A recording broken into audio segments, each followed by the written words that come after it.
òbò ló tún lanú lẹ̀ bí ajá mi ló pa o irú wo ló ń gbé kiri ẹ sábọ̀dọ̀ Ọdúnládé fẹ́ yẹ̀bọ̀ ẹgbò. Okojoko lọ ògbójú jura wọn lọ ẹ sábọ̀dọ̀ olóbò pàmpà. Okojoko lọ mo ti yẹ tiẹ̀ wò dandan ni o.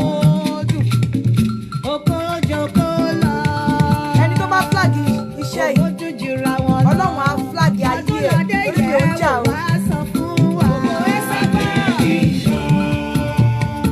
Ẹlòmíràn bá ẹ̀sùn ẹ sábọ̀dù tó bá jẹ́ kí n gbọ́ ẹlòmíràn bá ẹ̀sùn yàtọ̀ sí Ọdúnládé Adékọ́lá tíá Ọdúnládé má bẹ̀rù rárá idán pàǹpà ní ẹ sábọ̀dù ní o kò lè kú sábẹ́ oko. Bẹ́ẹ̀ni ẹ sábọ̀dù ló sọ bẹ́ẹ̀. 50 ọdún obìnrin kò ní ìjọ 60 ọdún rárá ẹ pọ̀ ní bàṣírí oko idán ní bàṣírí òbò ọkùnrin 40 ọdún ẹ̀fọ́kọ́ bàṣírí menopause. Tó bá jẹ́ kí n gbọ́ ẹlòmíràn bá ẹ̀. Mercy Aigbe ayadi ona. Tó bá jẹ́ kí n gbọ́ ẹlòmíràn bá ẹ̀. Yàtọ̀ sí Kazeem Adéòtí ayadi ona. Okojoko lọ ògbójú jura wọn lọ. Okojoko lọ jura wọn lọ. Jẹ́ ká yẹ̀ wò yí ò gbé kiri. Ṣọ̀kí yí ò gbé bá wọn lóògùn náà adákùnkọ̀ dára. Bí akọ́ bá tukùkù sínú ògùn ara dìbò gbẹ̀dẹ̀. Òbò tí òrókó dédé ní wọ́n ayé ṣá. Ìyá orókó lóòrèkóòrè ní jọ̀lọ̀. Mercy ẹ sábọ̀dù. Akọ́dá ayé o ìbára ni mo ṣe olùdá oko olùdá òbò olùdá ẹpọ̀n olùdá idán olùdá ọmú ìbára ni mo ṣe òṣà òkè ìbára ni mo ṣe òṣà òkè ẹjọ́ ojú mi ṣe. Ẹ kúrọ̀lẹ́ kú dédé wòye káàbọ̀ sórí abalẹ̀ ètò yìí ẹ̀yin olólùfẹ́ Olúyinká TNT. Ohun tí mo fẹ́ sọ ní alẹ́ yìí ó pín sí ọ̀nà mẹ́ta. Kẹ́mi má ti bẹ̀rẹ̀ kínní màá bẹ̀rẹ̀ ètò bọ́ kí tó bẹ̀rẹ̀ ètò yìí ẹ jẹ́ kí n kọ́kọ́ kọrin fún gbogbo àwọn tí wọ́n ń wojú Olúwa gbogbo àwọn tí ìgbà yẹn tí mo ṣe ń freshen up lẹ́mí mi lọ síbi orin yẹn bẹ́ẹ̀ tí bá ti kọrin yẹn tán màá tún wá sọ bí ẹ̀mí mi ṣe darí màá tún sọ sí. Ọ̀pọ̀ ẹ̀dá ti sáré tí wọ́n nu torí kò lówó. Ọ̀pọ̀ ti sáré tí wọ́n nu torí kò bímọ. Ẹ̀yin ẹgbẹ́ mi ò kò sẹ́ni tán lọ́rùn gbàgbé àsìkò ní kò tó. Tẹ̀línà Fíọ́nà ń ṣẹlẹ̀yà níjọ́sí. Máràmọ́ mi níṣẹ́ ò lọ bí tirẹ̀ o ìgbẹ̀yìn ànádọ́lọ́mọ kò sẹ́ni tán Ọlọ́run gbàgbé o àsìkò ní kò máa tó kò máa rí fún Sarah bí obìnrin mọ́. Ara mi ò wọ̀nà ìyanu ò tá a fi bí Sáàkì Ọlọ́run kò gbàgbé ẹnìkan kò sẹ́ni tán Ọlọ́run gbàgbé o àsìkò ní kò tó. Bí a bá ní sùúrù o bó pẹ́ bóyá o nílé ayé ohun tí kò tó lè nílé ṣẹ́kù bó dọ̀la. Iṣẹ́ mọ́jọ́gọ̀ ogún ọdún ìjà mọ́jọ́gọ̀ ogún oṣù o. Nílé ayé bẹ́ẹ̀ bá pọ̀ mọ́ ó ní láti là o bàbá bẹ́ẹ̀ bá pọ̀ mọ́ ó ní láti là o. Ọlọ́run kò gbàgbé nìkan kò sẹ́ni tán Ọlọ́run gbàgbé o àsìkò ní kò tó. Orin yẹn ni mo kọ fún gbogbo àwọn tó ń wojú Olúwa. Ọlọ́run á bá mi ṣí wọn nínú, Ọlọ́run á bá mi mú ìbànújẹ́ kúrò. Ọlọ́run kò gbàgbé ẹnìkan lóòótọ́ bọ̀ ìwọ fúnra rẹ̀ náà láti yára ẹ̀ ń brain ó láti ṣiṣẹ́. gbàgbọ́ láìsí iṣẹ́ òkú ni ìwọ náà láti yára embrace mo fẹ́ kó mọ̀ pé tó bá ti dúró pẹ́ sílé ọkọ púpọ̀ wá alternative bí a kò ṣe IVF àbí kó mọ̀ wípé àtọ̀ ọkùnrin àtobìnrin gbà mí wọ́n lè má tolerate ara wọn ẹ ṣe IVF ẹ̀yin náà ẹ ṣípa kọ́lọ̀ lè gbé yín àsìkò Anna àti àsìkò Sarah àsìkò yẹn kọ́ la wà ń bí nísìn àsìkò Anna àsìkò Sarah kò sí kidnap wọn kì í kidnap ní àsìkò Anna ẹ̀ṣẹ̀ òpọ̀ tó yìí wọn kì í gbógun tira wọn lásìkò Anna àti àsìkò Sarah mo ò ní pé àdúrà ò kì í gbà àdúrà ń gbà mo fi ohun yẹn mo fi tù yín nínú ni ṣùgbọ́n ẹ̀yin fúnra yín ẹ ṣe iṣẹ́ ìsídàkẹ́ lọ ṣe IVF surrogacy gbogbo ẹ̀ wà adoption ẹ má wulẹ̀ jókòó kẹ́ máa bara yín nu jẹ́ má máa tọra yín kẹ́ ní ilẹ̀ àánú Ọlọ́run kì í ṣú ilẹ̀ àánú Ọlọ́run kì í ṣú lóòótọ́ bẹ́ẹ̀ ilé obìnrin máa ń ṣú nǹkan tí Ọlọ́run ṣe ó pọ̀ tó gbogbo nǹkan lọ́lọ́run lè ṣe bọ̀ tí ò ní ṣe ló pọ̀ jù so mo encourage yín kẹ́yìn náà kẹ́ encourage ara yín ìyẹn gbọ́ tìta òjòkó.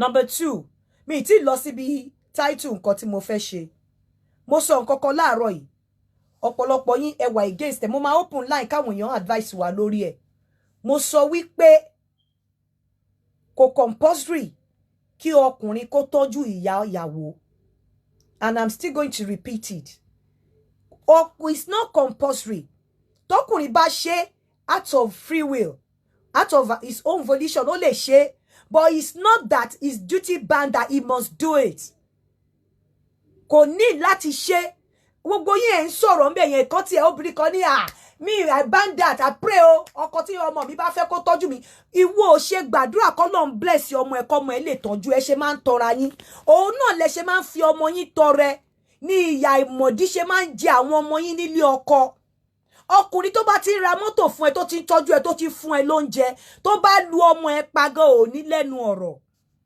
ọkùnrin tó bá jẹ́ pé gbogbo owó tó ń wá lápò ẹ̀ ó ń tọ́jú ẹ ó ń fún ẹ lówó ọmọ ò bá máa tọ́jú kò bá máa tọ́jú ẹ kọ́mọ ẹ máa jìyà irú yín lẹ máa ní sùúrù ọkọ ẹ ò rí bẹ́ẹ̀ because the only side of the man you will see ni wípé he gives you money he looks after you you don't care about your child again because ẹ ti ń jẹ dòdò ẹ nílé sòdodo mọ́ tí obìnrin bá wà nínú ilé tóun àtọkọ ẹ̀ ń share responsibility tó dẹ̀ jẹ́ pé part of ọkọ responsibility ni wípé a part of ọkọ responsibilities ni wípé kó lọ máa tọ́jú ìyá ìyàwó ẹ̀ ìwọ ìyàwó take that part on board in tó bá ń ṣe tó fi cover part yẹn ni kó drop lẹ̀ fọ́kọ look after your mother tí ọkọ ẹ bá tiẹ̀ máa fún ẹ lówó kó jẹ́ pé owó yẹn o fẹ́ fi idea gba owó yẹn lọ́wọ́ ẹ̀ fún ọkọ ẹ̀ má jẹ́ kó mọ̀ pé ó ń gba owó ọwọ́ ẹ̀ lówó tó bá fún ọ ìyá ẹ̀ fine but it shouldn't be everyday thing ó ní àwọn ìyá yín àwọn bàbá yóò kì í ṣe lè lẹ́nu ọ̀rọ̀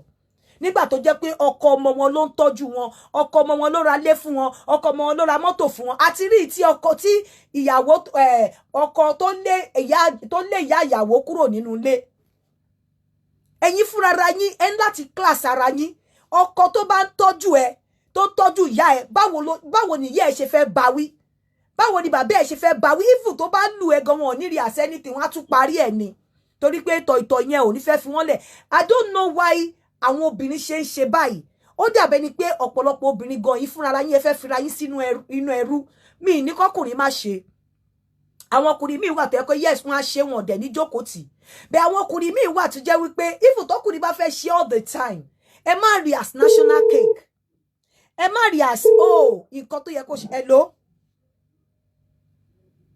mi gbọ́dọ̀ ṣépè fún ẹ má rí as nǹkan tó yẹ kó ṣe ẹ má rí as the man's responsibility that to look after your parents ìwọ ìyàwó ni ọkùnrin láti look after ìwọ ni ọkùnrin ní duty láti look after dẹ̀dẹ̀ yìí tẹ́ ń sọ̀rọ̀ stepchild ṣé step àwọn ọmọ tẹ́ bí kẹ́ tó lọ sílé ọkọ mi ṣé wọn ò ní bàbá ni why ìtẹ́ ṣe máa wá jókòó because bí mo ṣe ń rí àwọn obìnrin tó ń comment lórí page yẹn mo ń fi pé obìnrin gọgọ ẹ̀yin lẹ ń fira yín sínú oko ẹrú ẹ̀yin gọgọ lẹ ń create chance tó fi ń treat yín bí goat bí ẹran because mi ò expect me at this time and age kí obìnrin kan máa sọ pé irọ́ o if tó bá marry me must marry me with my children marry you with your children who a ní nǹkan tó dùn máa ń kan mo ní ìfẹ́ máa ń tọ́ nínú ìgbéyàwó ìwọ fúnra rẹ gbìyànjú láti dúró lórí ẹsẹ̀ ó ní mo ṣe ń béèrè lọ́wọ́ yín pé ìgbà wo gan lobìnrin fẹ́ sinmi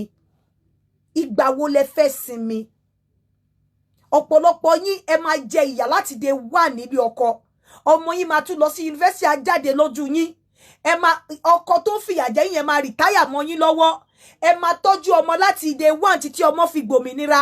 Ìgbà tó yẹ kẹ́ gbòmìnira ẹ tún fèsì lọ máa ṣe mommy in the yard láti máa look after ọkùnrin tí ò fún yín ní ayọ̀ lọ́jọ́ kan rí. But torí pé àtẹnujẹ ọkùnrin lè máa tọ́jú àwọn òbí ẹ kó má fi ẹ́ lọ́kàn balẹ̀ nínú ilé.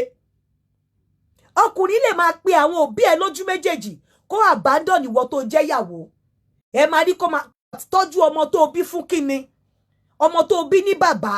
Tí bàbá ẹ bá ti kú, a gbọ́ pé bàbá ẹ kú, bọ̀ tó bá ti mọ̀ wípé agbára ẹ ò dágbé ọmọ, má kó ọmọ kúrò lọ́dọ̀ bàbá ẹ kó wá lọ máa fi di nuisance, kó máa fi constitute nuisance sọ̀rọ̀ ọlòmíì tó bímọ fún àbí tó fẹ́. Àwọn ọkùnrin yìí lè máa sọ̀rọ̀, bọ̀ lára àwọn nǹkan tó ń fìyà jẹ yín, ẹ jẹ́ kí n sọ fún yín, tí responsibility bá ti pọ̀jù fọ́kùnrin ó máa ń pa oko ọkùnrin. Tó bá jẹ́ pé ọkùnrin responsibility pọ̀jù fún, tí ò bá tiẹ̀ ṣe rárá di fà wípé ó mọ̀ pé àwọn ọmọ yẹn wà ńbẹ̀, ó dẹ̀ mọ̀ wípé òun láti fún ẹ ní enough kó lè gbọ́nlẹ̀ fún àwọn ọmọ tó wà lọ́wọ́ ẹ̀, ó máa ń pa oko ọkùnrin, kò ń jẹ́ kókó ọkùnrin kó ṣiṣẹ́ dáadáa tí responsibility bá ti pọ̀jù. Ẹ má máa tọra yín, ẹni tó bá ní surplus kò burú tó bá tọ́jú màmá yín, bẹ́ẹ̀ tí agbára ẹ̀ ò bá gbé, ọkùnrin kankan ò ní responsibility láti look after your mother. Ọkùnrin kan ò ní responsibility láti look after your father. Ọkùnrin kan ò ní responsibility láti look after your family. Ọkùnrin kan ò ní responsibility láti look after ọmọ tó ti bí síta. Tí ọkùnrin bá ò lè force ẹ̀, tọkùnrin bá fẹ́ ṣe fún rẹ̀, ó lè ṣe fún rẹ̀.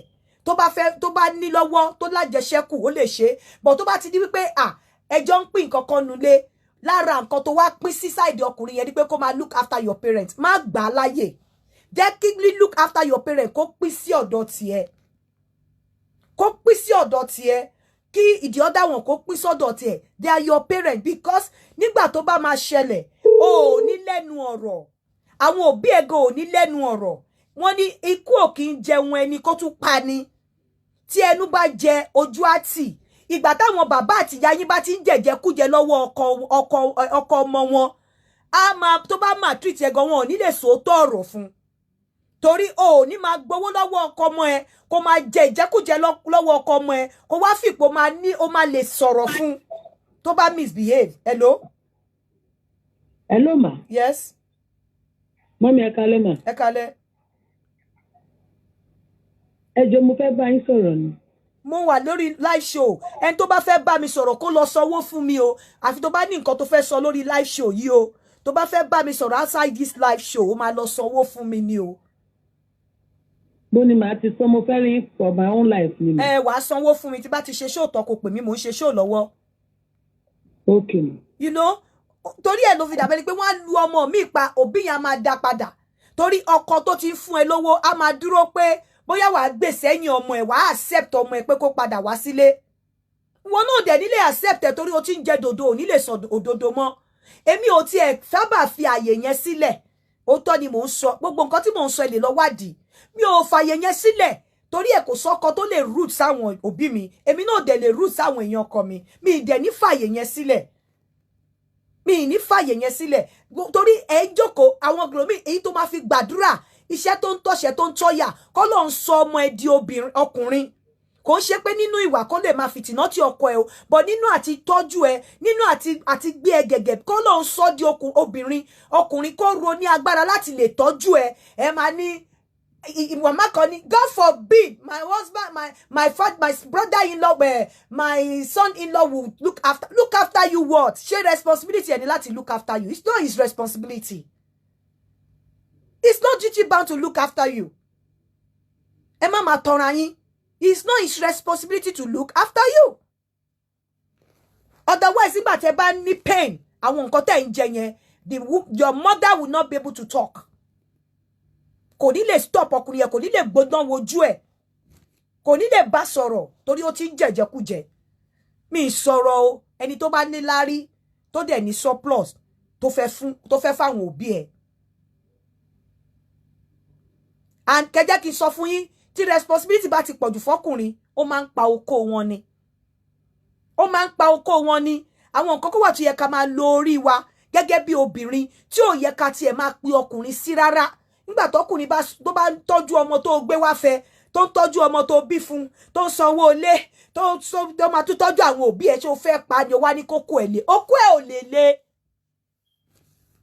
okó ẹ̀ ò lè lé wàá gbé okó yẹn jẹ okó yẹn ò ní lé tí responsibility bá ti pọ̀ jù okó ẹ̀ ò lè lé ẹ má pa wọ́n dànù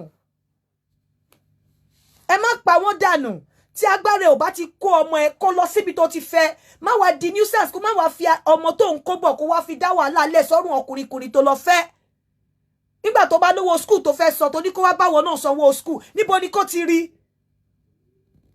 ti rí kó má tiẹ̀ lájọṣẹ́kù kó má ní nǹkan kan á dẹ̀ tún tẹ́ka àwọn ọmọ ẹ má máa ṣe bẹ́ẹ̀ yẹn lọ ṣiṣẹ́ ẹ̀yin obìnrin ẹ lọ ṣiṣẹ́ go and work ẹ lọ ṣiṣẹ́ iṣẹ́ lògùn ìṣẹ́ ẹ lọ ṣiṣẹ́ kí ìyà burúkú má máa jẹ yín káàkiri nílé ọkọ Hello àǹtí Fúnkẹ́ àbí àǹtí Yínká ẹ̀ka lẹ́mà lẹ́ka Sùndẹ̀lẹ̀ wà lọ́dọ̀ yìí ni. À ń gbọ́.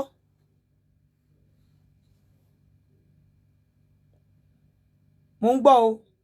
Agbára Olúwa iṣẹ́ yẹn á dẹ̀ máa tẹ̀síwájú. Àmín. So ṣe rí nǹkan tó ń da so many marriage rú nìyẹn. So many people nǹkan tó ń scatter marriage wọn nìyẹn. Àwọn ladies wa ní Nàìjíríà dẹ̀ ni. Oh my goodness. Hello. Hello. Yes. Ẹ kálẹ́ o ti sáyìn dá. Ẹ kálẹ́. Ẹ kálẹ́. Ọ̀rọ̀ program tẹ́ ń ṣe ni mo fẹ́ dá sí. Mo ń gbọ́. Ṣe rí ọ̀rọ̀ tẹ́ ń sọ ẹ gangan. Mo ti pè yín nígbà tẹ́ ẹ ṣe program náà tí mo pè yín bọ́ mi mọ bí mo ṣe lè sọ àárín méjì yẹn. Ṣe rí ní especially Yorùbá wa yìí you understand bóyá ọdún mo ṣe wà yìí ṣe ní breaking o méjì you understand and the issue mo dẹ̀ ní bẹ́ẹ̀ gangan lẹ́mẹ́nu lé lálẹ́ yìí I'm still young mi wàá mo ẹgbẹ́ young mo fẹ́ máa kéta fún ìyàwó mi pé àkóhun tẹ̀ stand kájọ stand together tó máa di wípé mọ́ bí ẹ̀ ló máa fowó máa fi or something like that bí kí ó ṣe business kó má rí kankan kó jọ ju pé mọ́mí ẹ̀ pè lé ni wọ́n pè lánàá wọ́n gbowó lọ́wọ́ ẹ̀ so those kind of things ó kàn mí kíkọ sọ lórí ẹ̀ ní sáyẹ́ńtà ẹ ṣeun hello. hello. kí lẹ ń fi private number pè wá fún hello. app tí mo fi ń call mi ó ṣe private number. à ń gbọ́ yín. So, mo kàn fẹ́ contribute sí topic yìí. This is my first time. Okay. And it's very interesting. And most of those ladies out there, bóyá tó bá ń gbọ́ wá lénìí, ṣe rí ìkan tó ń da marriage òde òní tó ń dàrú most ni pé kí obìnrin kókó gbé ẹrù lé ọkùnrin lórí. I don't know why they are being made like that. Because if tí ọkùnrin tó bá wò sùnsùn tó tọ́jú ọmọ tó tọ́jú lé, ìwà tó máa kó owó fẹ́ bíi tiẹ̀, ṣé bíi tiẹ̀ nìkan ló wà láyé ni? Wọ́n wá ronú pàwọ́ gan náà pé àwa náà ní láti wá àwa náà ní táwọn forí rò tó yẹ pé a kì í sọ síta òun lè dẹ́ pọ̀ ọkùnrin náà àtúwà àgẹ́sà òkú tó bá wọlé ó ti already wà stress ó tún wá wọlé yẹn tán tó yẹ kó calm kó fi bẹ̀rẹ̀ kó fi bọ́kùnrin yẹn lò á máa aggressive yẹn náà máa tó gbajú fún so báwo ni ilé tó yìí ṣe fẹ́ láti òun ló máa sanwó lé òun ló máa sanwó gbá ló máa sanwó àwo ìwọ máa mówó tiẹ̀ wàá tún wá ilé tó tún wá burú jù wàá tún gbọ́ pé wọ́n tún kọ́lé sẹ́kù àbọ̀ tún kọ́lé síbi kan tọ́kọ̀ òtí ẹ̀ níwà wí ẹ̀ bóyá tẹ bá tún bá wọn sọ bóyá orí ẹlòmíràn straight nu àwọn àgbò tí ẹ̀ rẹ́dì mọ́ báyìí bí wọ́n bá ṣe gbé wá fún àárọ̀ làwọn náà ṣe fẹ́ máa gbé fún wọn sìn. Kí ló dé? ìwọ́n tó ti rí pé àwa náà lẹ́bi tiwa because mo notice pé in bí mo ṣe mo rí pé àwọn obìnrin wà too one-sided sí ẹbí tiwọn nìkan I'm sorry to put this way nígbà táwọn náà ń grow up a máa ń mojú lé ìyá wa jùlọ bàbá wa lọ kò dé yẹ kó rí bẹ́ẹ̀ ó yẹ ká check and balance in terms of pé bóyá ń sìn àwa náà nílé bàbá mélòó ni obìnrin tó yẹ pé ìyàwó ilé tó fún bàbá ọkọ ẹ̀ lówó orí tó ti ṣiṣẹ́ kò kọ́mọ̀ dépò ìyá tó bí ọkọ ẹ̀ ọ̀tá wọn àfi kó já wọn nìkan wọn dálé ayé fún ṣàwọn náà padà ṣe wàyí ń sìn o àwọn agbọ́tilẹ́dì gbogbo wọn báyìí ń sìn wèrè la fi ń wo wèrè ọ̀rọ̀ mi ò jù bẹ́ẹ̀ lọ. ṣe ti gbọ́ ẹ lọ honestly wàhálà yẹn máa ń pọ̀ fún wọn nígbà míì ẹ̀yin ẹ̀ dẹ̀ gbowó ọ̀pọ̀lọpọ̀ obìnrin ẹ gbowó kẹ́ tó gbowó especially ẹ̀yin tẹ́ wà ní àjò tẹ́ ń ṣiṣẹ́ anywhere in the world kó tó rántí pé inú ilé kó tó rántí pé òun fún àwọn èèyàn ẹ ṣé o wà comfortable nínú ilé especially tó bá jẹ́ pé wà tọkọ ẹlẹ́jọ́ ń gbọ́ bùkátà yàtọ̀ sóbìnrin tó bá jẹ́ pé òun nìkan ló ń dá gbọ́ bùkátà àwọn ọmọ ẹ̀ ó lè náwó ẹ̀ bó ṣe wù ú bẹ́ẹ̀ tó bá jẹ́ pé wà tí ọkọ lẹ́jọ́ ń gbé lẹ́jọ́ ń ṣe oríṣiríṣi kó tó sọ pé o sẹ́ndì owó káàkiri o wà kọ́kọ́ rántí inú ilé má dẹ̀ fìtìná tí ọkùnrin hello hello hello hello má dẹ̀ fìtìná tí ọkùnrin ẹ lọ ṣiṣẹ́ wọ́n ní ká fọwọ́sowọ́pọ̀ ní ẹ lọ ṣiṣẹ́ torí mo rí ọ̀pọ̀lọpọ̀ comment ní orí page mi ò dẹ̀ wà happy with those comments tí obìnrin máa sọ fún mi wípé láíláí pé rubbish ni ọkọ láti tọ́jú ìyá òun kò lè tọ́jú yẹ kò suppose láti tọ́jú yẹ tó bá ń ṣe lọ stop ẹ̀ it's not your husband's responsibility to look after your mother. He can do it if he has surplus. But if he doesn't have surplus, you cannot force him. If he's doing it out of his volition, out of free will. He doesn't have to do it. He doesn't have to do it. Má fi pé tí ó bá ṣe, ó ti jẹ́yàn burúkú. Kò ní láti ṣe. It's not compulsory that he must do it. Tó bá ń ṣe, fine. But ìjọ́ tí ó bá ṣe, má máa rán létí pé ó mà ti fún màmí lówó oúnjẹ.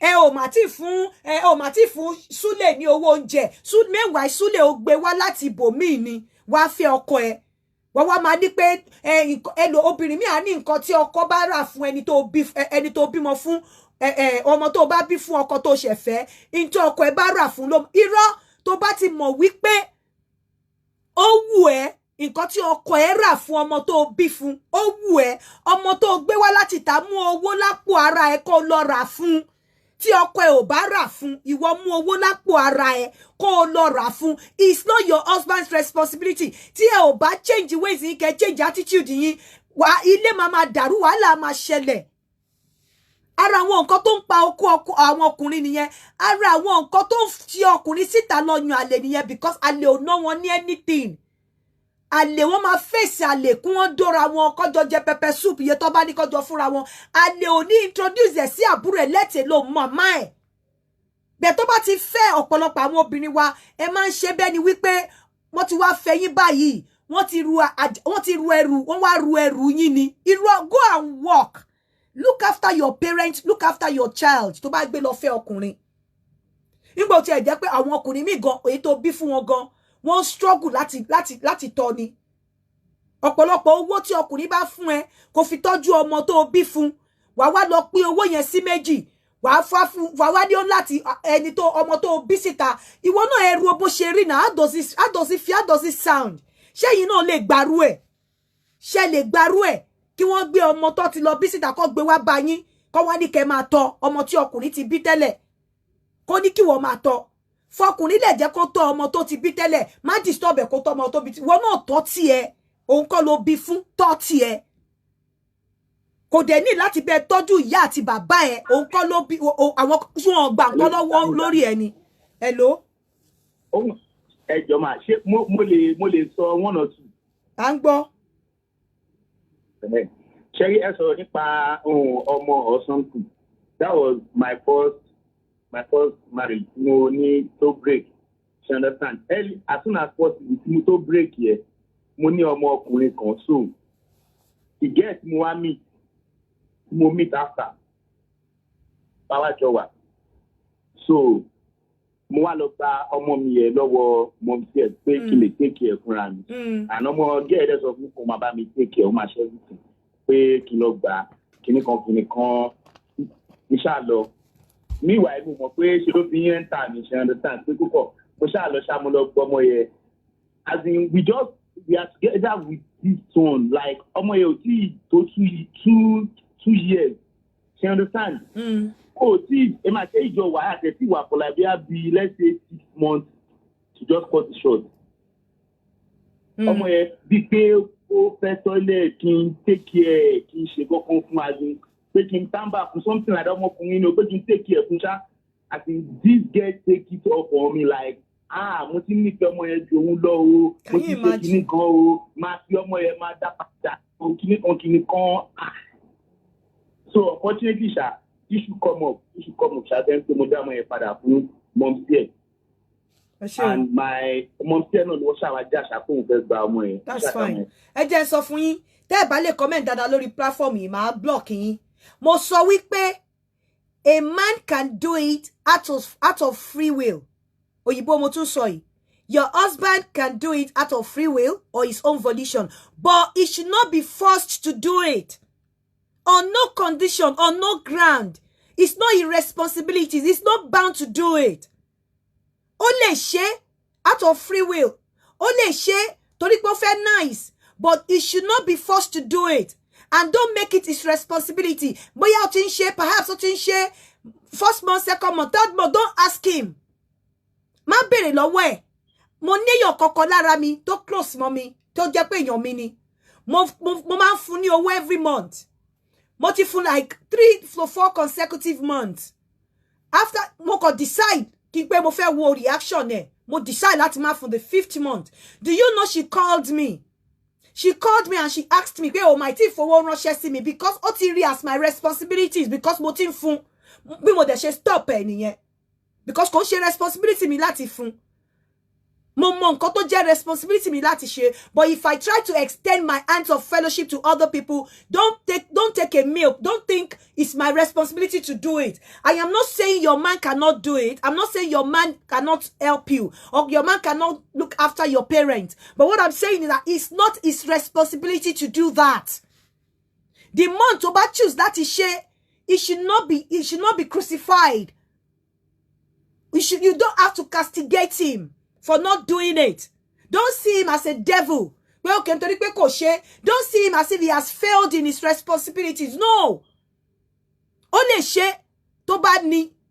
And ìgbà míì gan, àwọn parents gan, láti jẹ́ kí ẹ̀rù yẹn wà ńbẹ̀, kí iyì yẹn wà ńbẹ̀, nígbà tọ́kùnrin bá bẹ̀rẹ̀ wà ranu ẹ̀, torí tí ẹnu bá jẹ ojú àti, tẹ́ bá ti lọ ń jẹjẹkújẹ tẹ́ ń gbowó, ní lè sòótọ́ ọ̀rọ̀ fọ́kọ ọmọ yín tó bá ti pọ̀ jù. Ẹ bẹ̀rẹ̀ sí ní máa worship ẹ̀. And ẹ má gbàgbé àwọn ọkùnrin wa yìí mi funny.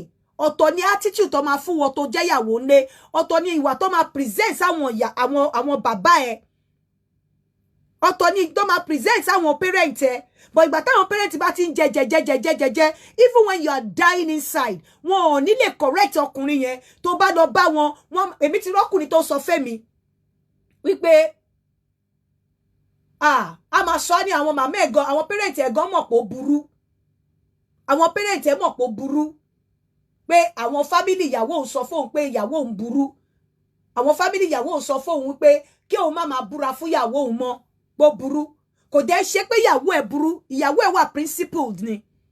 Kò ṣe pé ìyàwó ẹ̀ burú, ìyàwó ẹ̀ mọ nǹkan tó fẹ́ ni.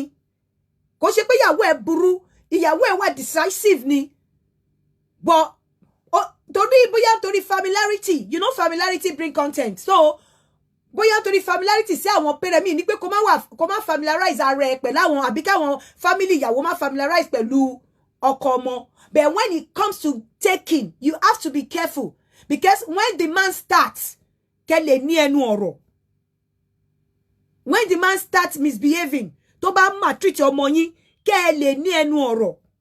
And again, apart from níní ẹnu ọ̀rọ̀, tí responsibility bá ti wà tó bá ti wà unlimited, tí responsibility bá ti pọ̀ jù fọ́kùnrin, ó máa ń pa oko ọkùnrin, wàhálà máa ṣẹlẹ̀ nínú ilé. Because the man will just see pé anything tó ń bá ń ṣe nínú ilé tó máa involve pé kó máa mú extra lẹ̀, I prefer láti lọ ṣe níta. And you know that this àwọn tó lọ ń bá níta yẹn wọ́n cost wọn anything. Ju pé ẹ̀dùn ẹ̀ tọwọ́ bọ̀ kẹ̀dẹ̀jọ tọ́ra yín lọ. But this man will look after you, look after the step children or the stepchild, look after your parents, pay the house rent, pay this, pay that. Báwo lẹ ṣe fẹ́ kí ó dẹ̀ rí pé wọ́n ń gbé nǹkan ṣe. Bóyá nínú ẹ̀ náà ló gbọ́ pé ó ralẹ̀, nínú ẹ̀ náà ló ṣe kí òun ò dẹ̀ rí nǹkan rere kan ṣe. You think the man will be happy and you think you will enjoy that marriage. It's not possible. You have to wake up. And láti wake up. And don't ask me, nǹkan tí mò ń sọ fún yín, mò ń practice ẹ̀. I look after my parents. If a man wants to give me money, you give me money. Don't give. Tó bá fún àwọn parents mi lówó, fún wọn lówó bóyá one off. Don't make it your responsibility. I don't even want you to make it your responsibility anyways. Fún wọn lówó ní Christmas, fún wọn lówó ní New Year, fún wọn lówó tó bá ṣọdún ní festive season. Tó bá rí nǹkan tó nice one off rà fún wọn. It is not your responsibility. Don't look after my parents for me. And that's why I work round the clock. Don't look after my parents for me. So mo ní lẹ́nu ọ̀rọ̀ sí àwọn parent mi bóyá o fẹ́ à ń sọ̀rọ̀ o fọ̀rọ̀ ránṣẹ́ sí mi ọkùnrin mi á máa bú àwọn ìyá ìyàwó ẹ̀ lójú ìyàwó ẹ̀ kí ló fẹ́ sọ ńgbà tó ẹ pé òun ló ń bọ́ ìyá ẹ̀ òun ló ń bọ́ bàbá ẹ̀ òun ni Dáúdù nù ilé yín.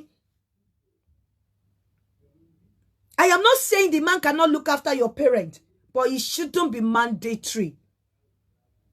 It's not his responsibility. The man must look after you. The man should look after you. If you have extra from the one he has given you, o lè share pẹ̀lú àwọn parent ẹ. Tó extra bá wà tí máa yẹn náà bá fẹ́ ná, o lè ná fún àwọn parent ẹ. But it's not his duty to look after your parent. And anyone tó bá ṣe fún wọn should be appreciated.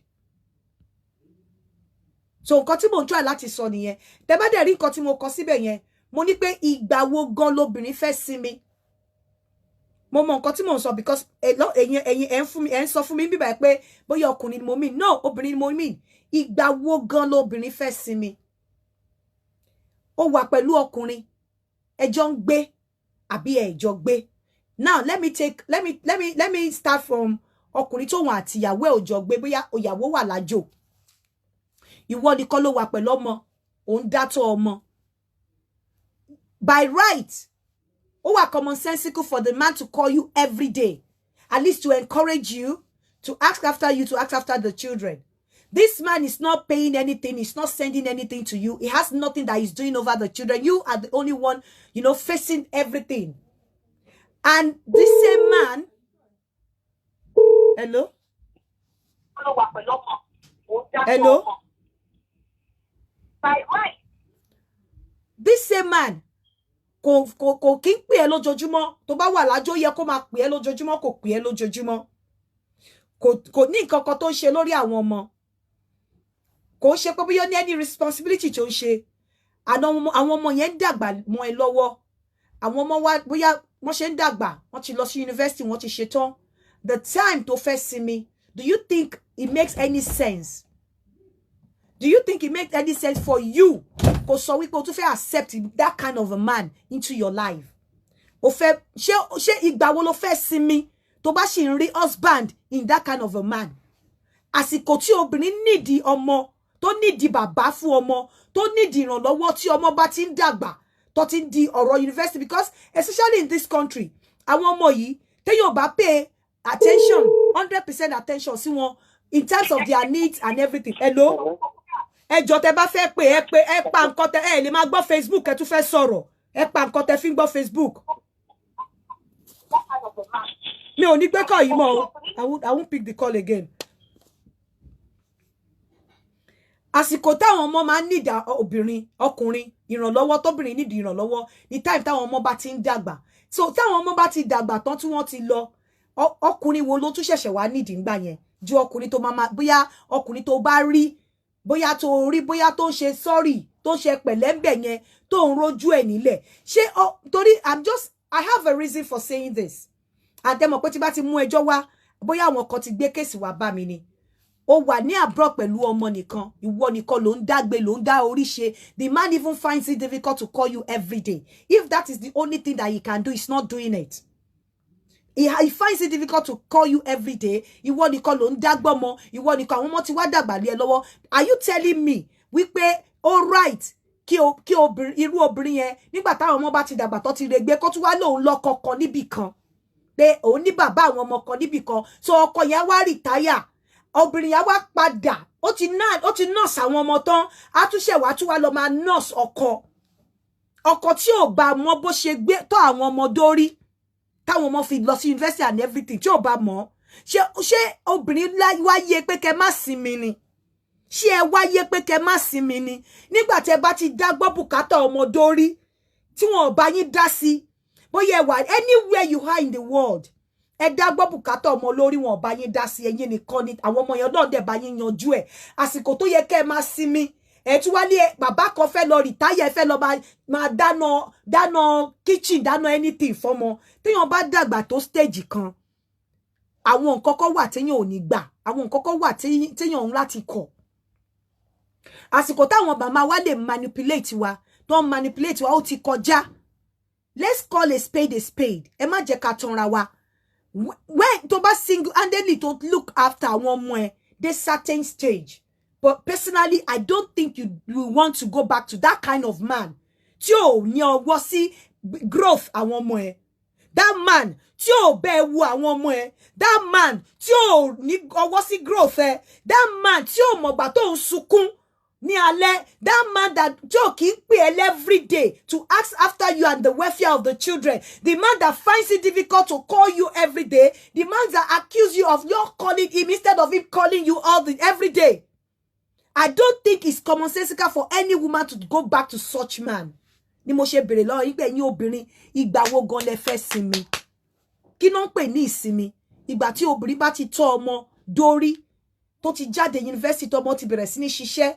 Nígbà tí obìnrin bá ti tọ́mọ bá ti wọ yunifásítì mọ́ obìnrin lọ́wọ́ ìgbà yẹn obìnrin á ti máa ní Ọlọ́run kó bá wa wò wọ́n dórí obìnrin á ti máa ní fọkànbalẹ̀ pé yes àwọn ọmọ yìí ti ń lọ àwọn ọmọ yẹn wá jáde yunifásítì jọ nítorí Ọlọ́run what do you need the man again for at that time go kó ọkùnrin yẹn ò lè ṣiṣẹ́ tààrà mọ́ anyways and you want to subject yourself again and go and be doing a nan or nanny for a man because nígbà yẹn a ti fẹ́ wọ retirement so àwọn ọmọ dátọ́ ọmọ nígbà tó dátọ́ ọmọ tọ́tọ́ náà ti fún ẹ lómìnira wàá tún wá lọ máa tọ́ ọkọ kan tí ò wà responsible tí ò wà ń bẹ̀ fún ẹ when you ìgbà tó need ẹ̀ wàá wá ṣẹ̀ṣẹ̀ lọ máa sọ pé lọ ń dáná àwọn dádì fẹ́ jẹun mo fẹ́ lọ dáná dádì mo fẹ́ lọ sọ́jà torí pé àwọn dádì kan wà lé o ti dátọ́ ọmọ dórí ìgbà wo gan lẹ fẹ́ sinmi. When do you want to rest? Ṣé wọ́n fi ọkọ ẹrú ṣe yín ni? A man that is responsible, a man that is always there for you. I don't care whether a man that is there for me is not the father of my children. I don't give a saucepan. Whether the man that is there for me, whether the man that I sit to talk to, whether the man that speaks to me, whether the man that comforts me, whether the man that wipes my tears is not the father of my children, I don't care. The man that is always there for me is the man I will know. I don't care if ẹni tó ọkọ ẹ ní kíní kan bọ́ ọkọ tí ò bá ti síbẹ̀ fún ẹ nígbà tó need ẹ most it's not fit to be a man that ó máa stay after táwọn ọmọ yẹn bá ti dàgbà tó ti tọ́ wọn dórí. Ọkọ tí ò bá ti síbẹ̀ fún obìnrin nígbà tí obìnrin need ẹ ọkọ tí ò bá ti síbẹ̀ fún obìnrin nígbà tí obìnrin need ẹ gbà tí obìnrin need obìnrin tó ní dọkùnrin nígbà tí àwọn ọmọ bá ti ń dàgbà mọ́ ẹ lọ́wọ́ nígbà tí àwọn ọmọ ẹ bá ready láti wà ní university nígbà tí àwọn ọmọ ẹ bá ti ń ṣe nǹkan rẹ̀ nígbà tí àwọn ọmọ ẹ nígbà tó yẹ pé àwọn ọmọ ẹ á jáde wá máa pé kí ni ọkọ tí ò bá ti síbẹ̀ ń gbà yẹn fún ẹ kò wọ́ọ̀tẹ̀ láti jẹ ọkọ lọ́jọ́ alẹ́ fún ẹ. When do you want to rest? Because at the end of the day, they will come up with one stupid ideology and start telling you is the husband, you are still the woman of the house. Now you are finished looking after your children, you must look after your husband. The husband that was never there for you when you needed him most. I don't care. I don't give a saucepan. Tó bá jẹ́ pé ọkọ tó wà ńbẹ̀ fún mi nígbà tí mo ń sunkún, nígbà tí mo ń pohùn réré ẹkún ni kò ń ṣe ọkùnrin tó jẹ́ bàbá wọn. I don't care. Nígbà wo lẹ fẹ́ sinmi obìnrin? Ìgbà wo gan lẹ fẹ́ rest? Ìgbà wo lẹ fẹ́ sinmi? Why do you always like to live in cuckoo land? Why do you always like to build your wind, to build a castle in the wind? Why tẹ́ ṣe máa ń claim marriage tí ò sí ńbẹ̀?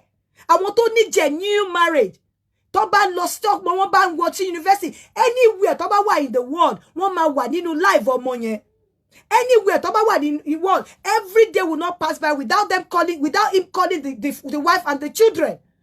Owó yẹn ó máa pa sọ́tọ̀ ni pé mo láti bá ìyàwó mi sọ̀rọ̀ àtàwọn ọmọ mi. Mo láti bá wọn sọ̀rọ̀ anywhere tó bá wà mo láti mọ nǹkan ọkọ tó bá jẹ́ ọkọ ìhà tí ìyàwó àti obìnrin bá jọ sùn anywhere tó bá wà in the world ó yẹ kó mọ ìhà tí ìyàwó ẹ̀ àti ọmọ ẹ̀ bá jọ sùn lójúmọ́. So after going through all of those stress or after going through the stress and after looking after your children till, you know, university level, you think ọkọ tí ò dúró tì ẹ́ ní tó jẹ́ pé wọ́n nìkan ló ń ṣiṣà, you feel we pay the passion, the compassion, the love will still be there for that kind of a man. You must be joking. You must be a joker. What do you need the man for at that point? A man that has never been there for you, what do you need him for at that point? Kí lẹ fi pé need ọkùnrin yẹn fún níbẹ̀? Ọkùnrin tí ẹ ò lè pè, ọkùnrin tí ẹ ò rí pè, ọkùnrin tí kò bí ò tiẹ̀ sí ńbẹ̀, ẹ kò lè pè yín. Ọkùnrin tí ẹ pé 2 days will go without even ringing you. Ọkùnrin that will ring you and come with aggression. Ọkùnrin that will bring you that ọ̀rọ̀ tó máa sọ ọ̀rọ̀ tí ò ní wá encouraging sí nǹkan tẹ́ ń ṣe ni. And you think that kind of man will give you happiness in future? Ṣé o mọ̀ pé ìgbà tó ṣì rí àwọn ọmọ, o ṣì rí àwọn ọmọ tó ń comfort ẹ, but nígbà táwọn ọmọ yẹn bá dàgbà tó ò ní réyàn comfort ẹ mọ́, you better wake up. If you have been sleeping, wake up from your slumber. Wake up and open your head and stop bamboozling yourself. Stop allowing people to rubbish your head, to put nǹkan tí ò ṣe kíní sínú head ẹ. You understand? Wake up and open your head and think. Think. A face reality. Àwọn idiots come and sọ pé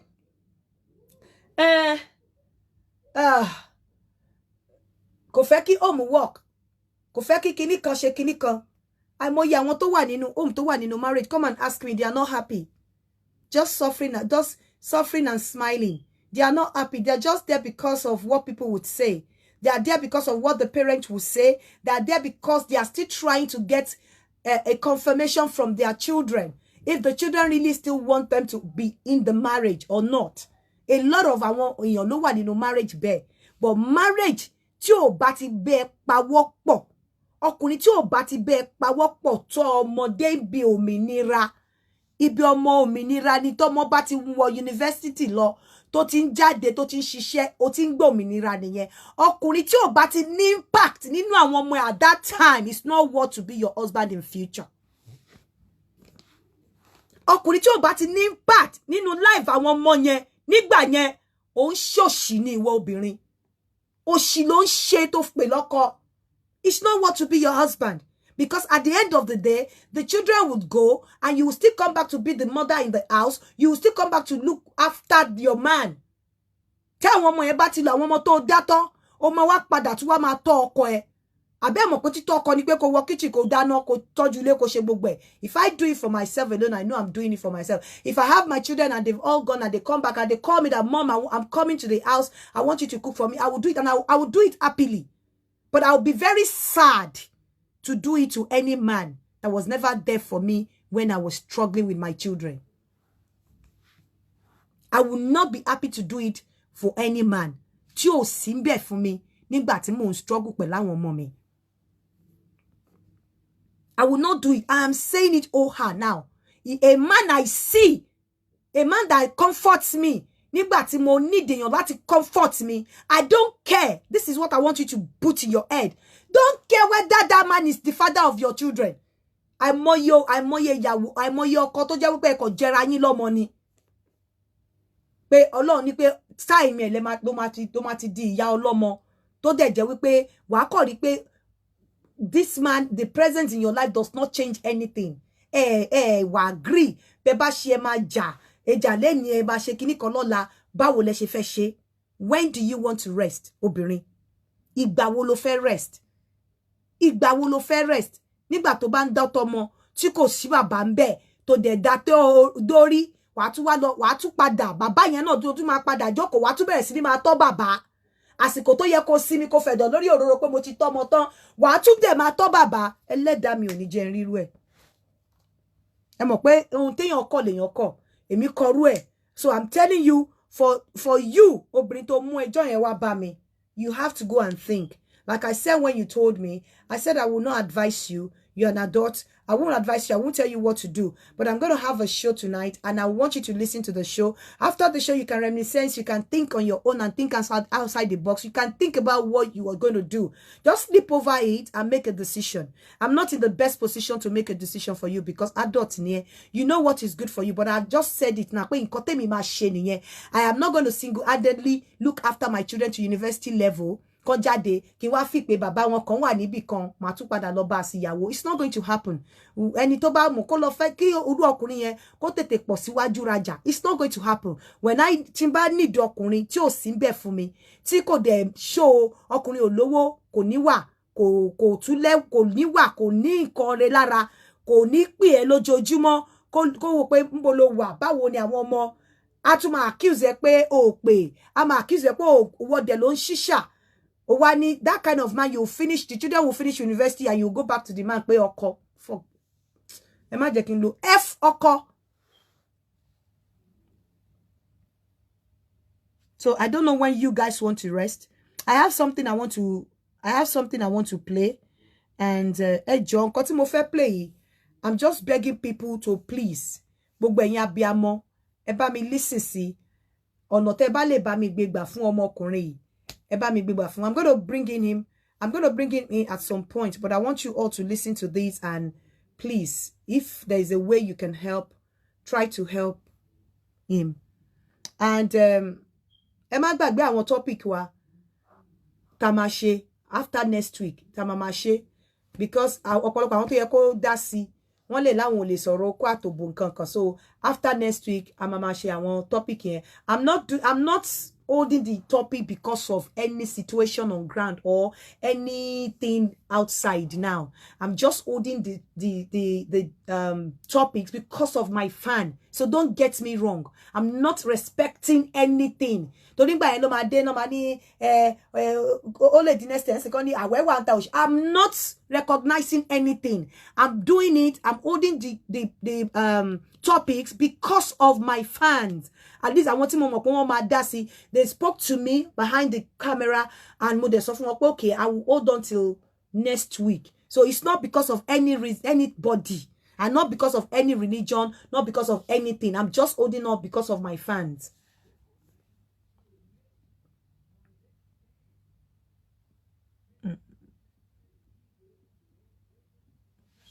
I can play kini any toba play help. Yeah, the children will still call the father the man their father. You won't get involved. You cannot stop the children from calling their father. You cannot stop the children from having a relationship with their father. But ìyá ọ̀nà méjì ò gbọdọ̀ jẹ́ obìnrin. Kó look after ọmọ tán, kó tún wá lọ máa jẹ́ nanny fọ́kùnrin kan. Because you will eventually become a nan. You become a nanny. You will have to cook. You have to look after the man. After single-handedly to look after your children. It doesn't matter whether the children would have relationship. But of course, you will know the man, you own the children. So I will not encourage any woman. I will not encourage any woman to stop the children from having relationship with their father. But what I'm saying is that it's going to be like, it's not fair on any woman. But okay, after looking after the children on your own,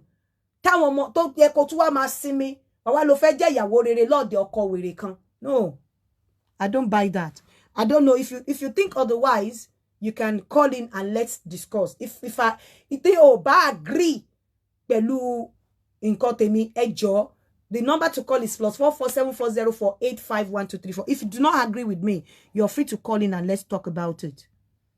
I want to play this, and please, I'm just imploring everybody, tẹ́ bá mọ nǹkan tó ọmọkùnrin lè ṣe, ẹ bá mi assist ẹ. Mo mọ ọmọkùnrin tí wá sórí ètò yìí rí, òun ló ní problem pẹ̀lú okó ẹ̀ ò ṣiṣẹ́, and ó ti try, it's still not working. So record kini. I'm still going to bring him in at some point, but I want you all to listen to this. After listening to this, I will run some adverts, then I'll bring him in. But let's listen to this all together. Hello, mommy. Karoma. Ekojo meta. Èmi ni Mr. Yo. Tí mo pè nípa nǹkan ọmọkùnrin mi. Mo ti gbìyànjú náà, kò sí agbára kankan fún mi mọ́.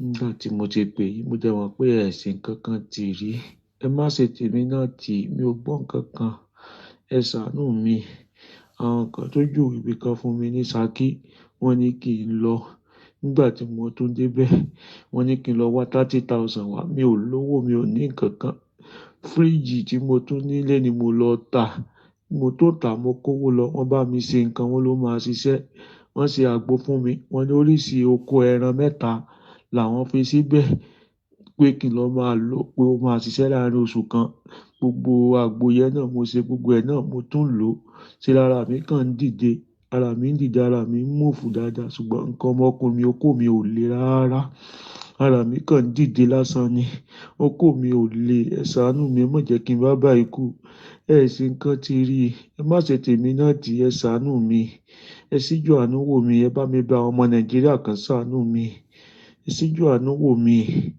ẹ gbà mí kalẹ̀ ní ìrònú àti wàhálà ilé ayé yìí àgùntàn tó ṣe fún mi yẹn sì ó ní mo tún lò ó níbi oṣù kan oṣù méjì á ṣiṣẹ́ mo lò ó sí ara mi kàn ń múfù ara mi ń dìde iṣan tí wọ́n ti gé lórí okó mi yẹn ò jẹ́ kí nǹkan kan le ẹ síjú àánú wò mí àwọn ọmọ yìí ò ní kàdánwò ẹ̀yin náà ò ní kàdánwò ẹ̀ rà láàánú ẹ ṣàánú mi káwọn ọmọ Nàìjíríà ṣàánú mi ẹ jọ̀ọ́ ẹ má jẹ́ kí ìrònú pa mí kó kí n kú bá ẹ jọ̀ọ́ ẹ ṣàánú mi Ọlọ́run tó ti yé náà sí ẹ gbà mí káwọn ọmọ Nàìjíríà gbà mí ẹ jọ̀ọ́ ìnira àti ìrònú yìí ti pọ̀ jù wàhálà yìí ti pọ̀ jù ilé ayé ti sú mi ẹ jọ̀ọ́ ẹ ṣàánú mi káwọn ọmọ Nàìjíríà ṣàánú mi kán gbà mí ẹ jọ̀ọ́ mọ́mì ẹ jọ̀ọ́ ẹ ṣàánú mi ìrònú yìí ti pọ̀ jù ẹ jọ̀ọ́ káwọn ọmọ Nàìjíríà ṣàánú mi káwọn ọmọ Nàìjíríà gbà mí ẹni ṣe tèmi tí ẹ ṣe táwọn kan ti rí ẹni ṣe tèmi tí ẹni ṣe tèmi náà tí ẹ jọ̀ọ́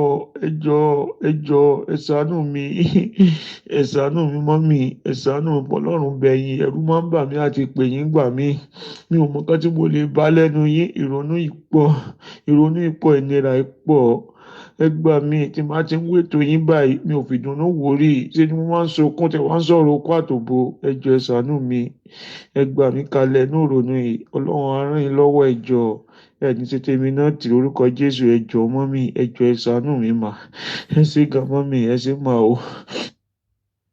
ẹ jẹ́ kí n pè wọlé so that you all hear from the horse's mouth.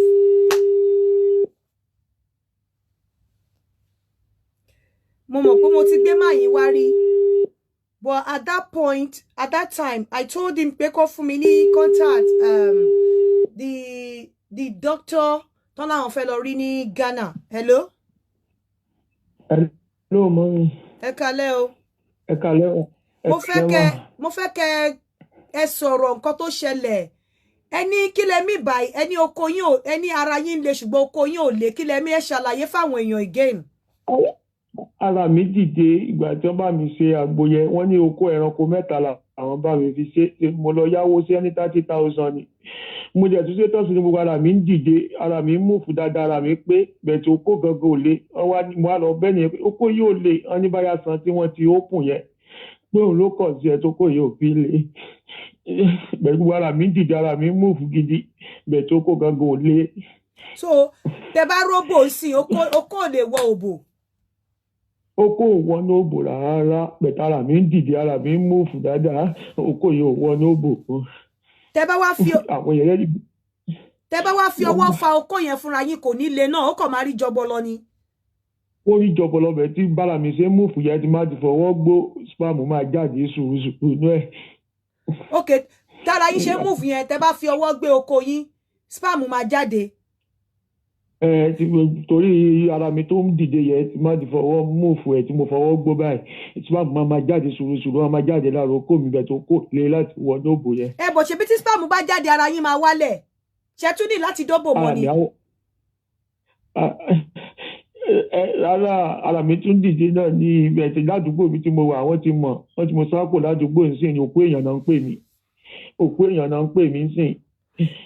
ẹni sùúrù ẹni tó kó yín ẹni oko yín ò kí ń le bọ ara yín máa ń dìde bọ̀tẹ́ bá fi ọwọ́ fa ara yín spam máa yọ ń bẹ àbí bọ̀ oko yín ò ní le. tí n bá fọwọ́ wọ ìnira náà ló ń jẹ́ fún mi ìnira ni ló máa jáde tó bá ti jáde díẹ̀ tó ń rọ̀ á tún dìde padà bí ìnira ló jẹ́ fún mi. kí ló máa dìde padà ṣé ara yín ló máa dìde padà. ara mi ò wálẹ̀ á múfù síbẹ̀ ni ara mi ò ní dìde ara mi á dìde síbẹ̀. But ara yín á dìde, ṣé tara yín bá wá dìde kí ló máa ṣe yín lára? Inú á máa run mí ni inú á máa run mí. Ẹ tún ṣàlàyé kí ló ṣẹlẹ̀ gan. Nǹkan tó ṣẹlẹ̀ ni wípé àwọn àna mi ìyàwó mi yálé ládùúgbò mo jẹ́ sọ fún àwọn OPC ló yàn lálẹ́ fi ìyàwó mi sílẹ̀ mo lọ bẹ́ẹ̀ nìyẹn ó lọ mú ní ìlú làwọn fáwọn lè fi sílẹ̀ pé mo kàn ń jàporó ni títí mo jẹ́ ń pè ẹ wá ọmọ yìí ó yálé kó mọ̀ lọ pa mí ládùúgbò yìí ò dá mi lóhùn ìyá ẹ̀ náà àwọn ò ráyè láti wá bá wa àdéhùn dídé ìyá ẹ̀ dẹ̀ wá ìgbà tí mo wá sọ pé mi ò ṣe mọ́ tí wọ́n kó máa lọ pé kó mọ̀ ní kó máa pa mí ìyá ẹ̀sẹ̀ wá ìyá wá bẹ̀ mí pé kí n jọ pé kí n dáríjì nǹkan kan mo ní mi ò lè fẹ́ ẹni tó jẹ́ pé OPC nǹkan kan ló yàn lálẹ́ kẹ́mi mi bá bọ́ ńkọ́ kásá mo fọ́rọ̀ ọgbọ́n mi mo ṣe pé bí ìyá ẹ̀sẹ̀ bínú lọ nìyẹn pò ń fi orí wú bẹ̀ mí mi ò gbọ́ kò jọjọ́ kẹtẹ lọ mo ṣe sùn lóru nìyẹn ìgbà tí máa jí bí nǹkan ọmọ kókó mi ṣe lè sílẹ̀ tí ó rọ̀ mọ́ nìyẹn fún ìjọjọ́ mẹ́sàn-án. Ó kó yín lé fún ìjọjọ́ mẹ́sàn-án kò rọ̀ mọ́.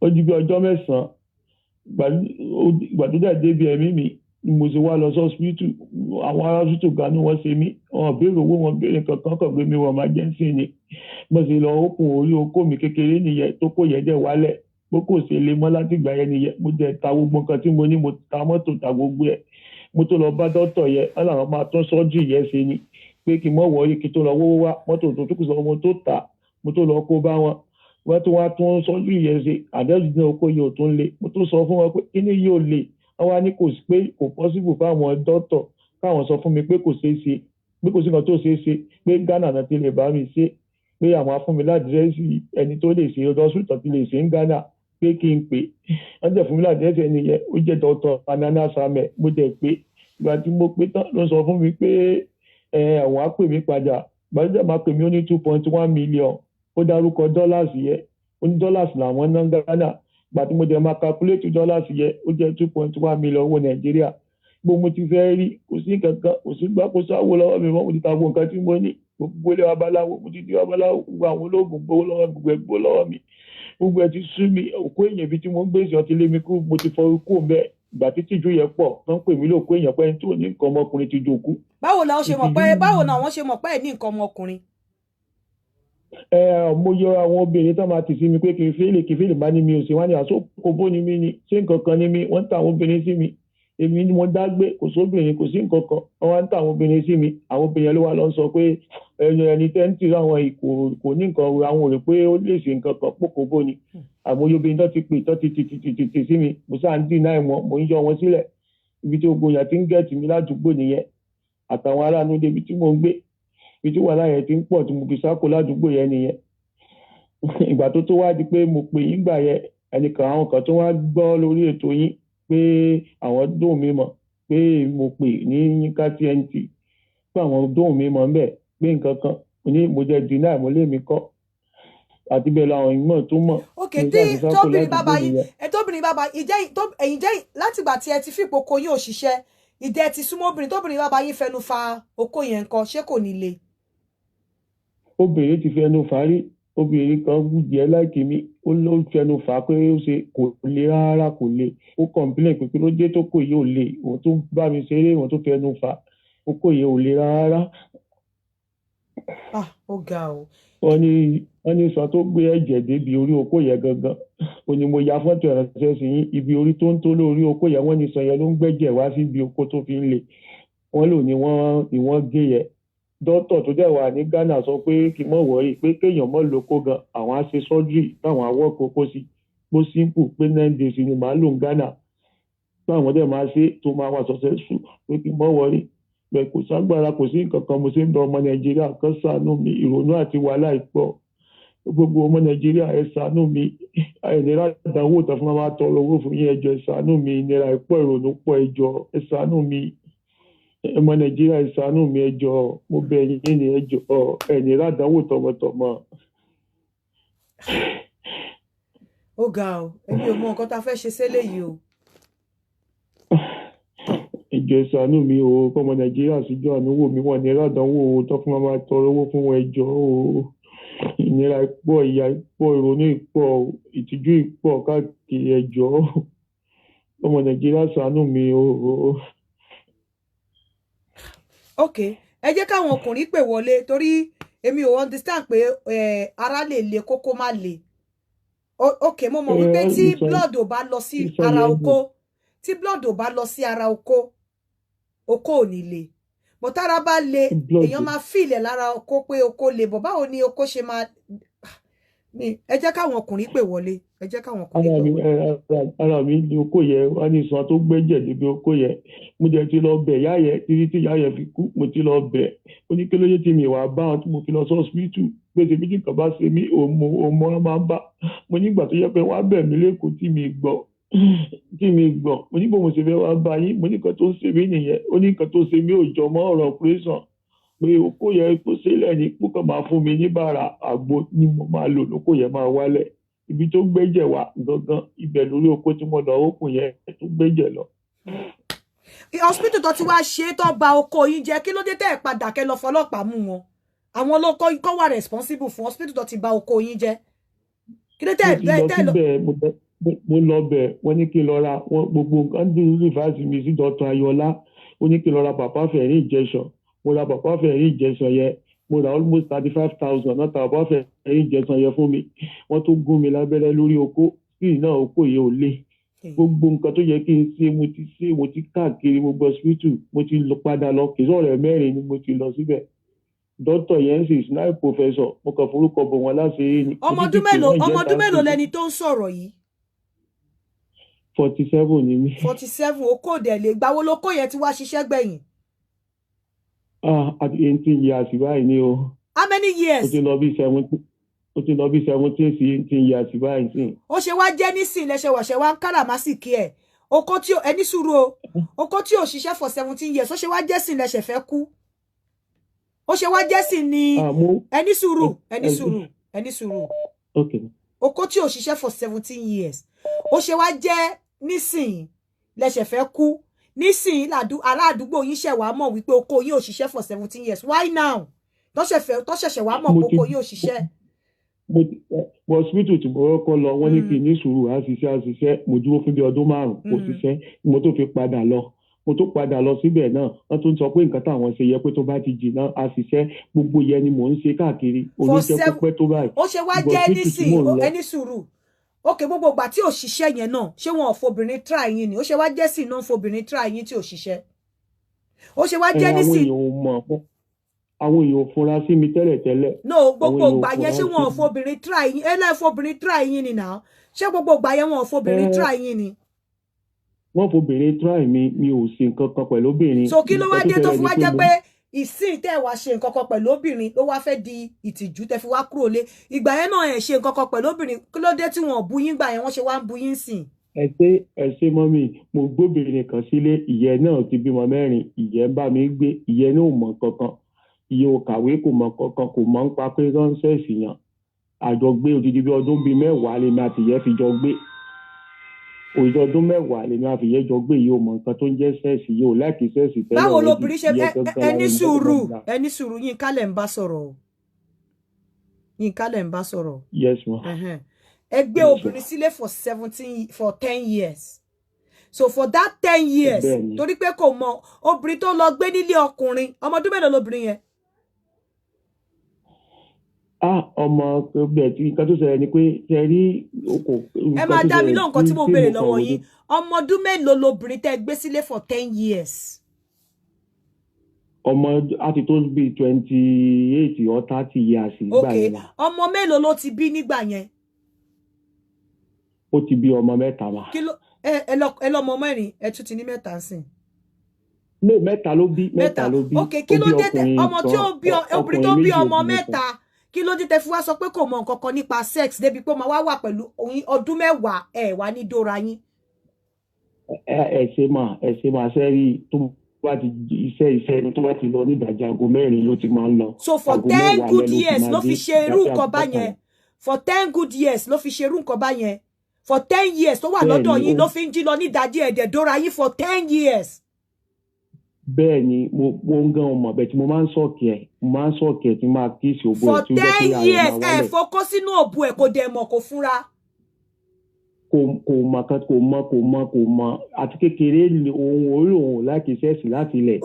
bò sí bí ò ṣe lè láìkí sẹ́ẹ̀sì láti ilẹ̀ a wá wà pẹ̀lú ọkùnrin for 10 years not even once ẹni tí ò like sex máa bá yín sọ̀rọ̀ níta máa sọ̀rọ̀ níta bẹ́ẹ̀ ni ma. ok mo ti gbọ́. ẹ jọ̀ọ́ ẹ̀yin èèyàn bóyá mò ń ṣì sọ èèyàn gbóbìnrin sílé for 10 years 10 years èèyàn gbóbìnrin sílé for 10 years ó wá ní 10 years yẹn kò mọ obìnrin yẹn ò mọ̀ nípa sex tó ti bímọ mẹ́ta for 10 years yẹn àwọn òfokó kan nídìí bí ẹ ṣe ń gbọ́ yìí wọ́n ti kọ́kọ́ wá rí mo wá sọ wípé mi ò ní lè gba owó lórí platform mi ẹ rí pé níjọ́ tí mo sọ̀rọ̀ nípa àwọn obìnrin ká empower àwọn obìnrin kan ẹ rí pé mi tún sọ mọ́ mi ò wà comfortable pẹ̀lú ẹ̀ èyí táwọn èèyàn pè mí lẹ́yìn mo ti ń ṣiṣẹ́ lórí ọmọ tí wọ́n ṣe kinní láti fùrọ̀ but eléyìí o mi ò understand o pé for 10 years á wà nílé so ó wà very difficult for me láti believe débi pé máa ní kán raise owó hello sir. hello Sayinka. sir. sẹ́rí ìgbà tẹ́ gbé máa yín wá mo yẹn replace gbogbo ohun tó sọ nígbà yẹn nígbà yẹn tí ó níyàwó òun lọ pẹ̀lú màmá òun tí màmá òun wá tó ṣe kínní ó ní láti gbà yẹn òun ò lóbì kankan láti gbà yẹn o ṣe mítìn lọ́wọ́ tí orí mítìn ó ti ṣèjọ̀wọ́ pé ìyá wípé lẹ́yìn ìgbà tí ìyàwó lọ pòun fẹ́yàn kan. pé 10 years àwọn òde dóra wọn lẹ́ẹ̀kan. ẹ lo ṣẹ́yìn program yẹn gbà tó gbé wa ẹ mọ̀ pé láti ẹ̀ lè gbé around sometime September ẹ bá lọ ìfì ìkíní yẹn and secondly ọkùnrin èmi tí mo sọ fún mi bẹ̀ ti dàgbà tó bá ní ìyòmbó mi ara yẹn ò lè le rárá tí okó Yorùbá le àti ọkùnrin o káwọn ọkùnrin ní ìdẹ́wà gbọ́. no àfi ọkùnrin ẹni sùúrù ọkùnrin tó bá ṣe prostrate tó bá ní problem tó bá ṣe kíní surgery ó ṣeé ṣe kára ẹ le tó bá fọwọ́ fún okó ẹ̀ kí omi bíi àtọ̀ jáde bọ̀ àtọ̀ yẹn máa wà watery but ọ̀rọ̀ tí wọ́n ní sí mi ò understand. ara tó le kí ló le lára. no ara ó máa ní ó lè ní feelings lára pé ara òun le but okó yẹn ò ní dìde. feelings tó bá ní feelings ó yàtọ̀ pé kí no okó yẹn ò ní dìde ó possible but èyí tó ń sọ yìí kò yé mi nǹkan tó ń sọ pé tára òun bá ti le tán ara òun tó òun bá ti da àtọ̀ ara òun ò kí ń wálẹ̀ mi ò understand. ó ní ó tún sọ pé àtọ̀ yẹn máa dà ó kò máa dà ó máa dà. mi ò understand. ìgbà tí yóò kì í ṣe ẹṣin pápọ̀ tó bá bẹ́ẹ̀ tí obìnrin tó sọ 10 years yẹn kò sọ yẹn ní the first time kọ́kọ́ wa. ẹ bọ̀ àti ṣó possible sir kéèyàn wà nínú ilé pẹ̀lú obìnrin for 10 years. láíláí. ok ẹ jẹ́ ká gbé kọ́ mi. hello. hello. hello. ṣó possible kéèyàn wà nínú ilé for 10 years pẹ̀lú obìnrin for 10 years kóbìnrin yẹn kọ́ ní kò like sex àwọn wọn ò ní dóra wọn fọ́jọ́ kan I don't want to mo sorry o tẹ́ bá ń gbọ́ mi I don't think I want to be part of that. hello. hello. hello. yeah. Aunty Yinka. sir. ẹ kọ́ ẹ kú ètò. yeah. ẹ kú ètò mo fẹ́ dá sí ọ̀rọ̀ máa tó kọ̀ọ̀lù yẹn ni. ok. ẹ kú iṣẹ́. ẹ mọ nǹkan tó ṣẹlẹ̀ àwọn èèyàn confuse mo bí wọ́n confuse ẹ ni because reason irọ́ wà ní nǹkan tó ń sọ normally but ohun tó ń ṣe yẹn spiritually ni tí o bá attack the spiritual aspect of it if tó bá dáwó fún gan tó bá lọ ṣe surgery the problem will still persist so you might need the same problem. èmi ò tiẹ̀ lè ọ̀rọ̀ yẹn ò smooth fún mi kò báwo ẹjọ́ sà ṣó possible kéèyàn lóbìnrin sílé for 10 years kẹ́ni torí kóbìnrin yẹn ò fẹ́ kó má dẹ̀ kóbìnrin yẹn dẹ̀ dúró for 10 years. ara obìnrin yẹn máa béèrè fún at least once in a while ara obìnrin ó dẹ̀ lóbìnrin yẹn ò mọ̀ pé kóun ò ṣiṣẹ́ for 10 years. possible is not possible ó yẹ kó rephrase ọ̀rọ̀ tó sọ yẹn ọ̀rọ̀ yẹn kò rí sọ rárá èsì kò yẹ kó tún máa parọ́ mọ́ nǹkan tó wà lára ẹ̀ yẹ kó come out wọ́n ní àgbà tó náà gbọ̀lẹ̀ bí ọ̀rọ̀ àwọn àgbà.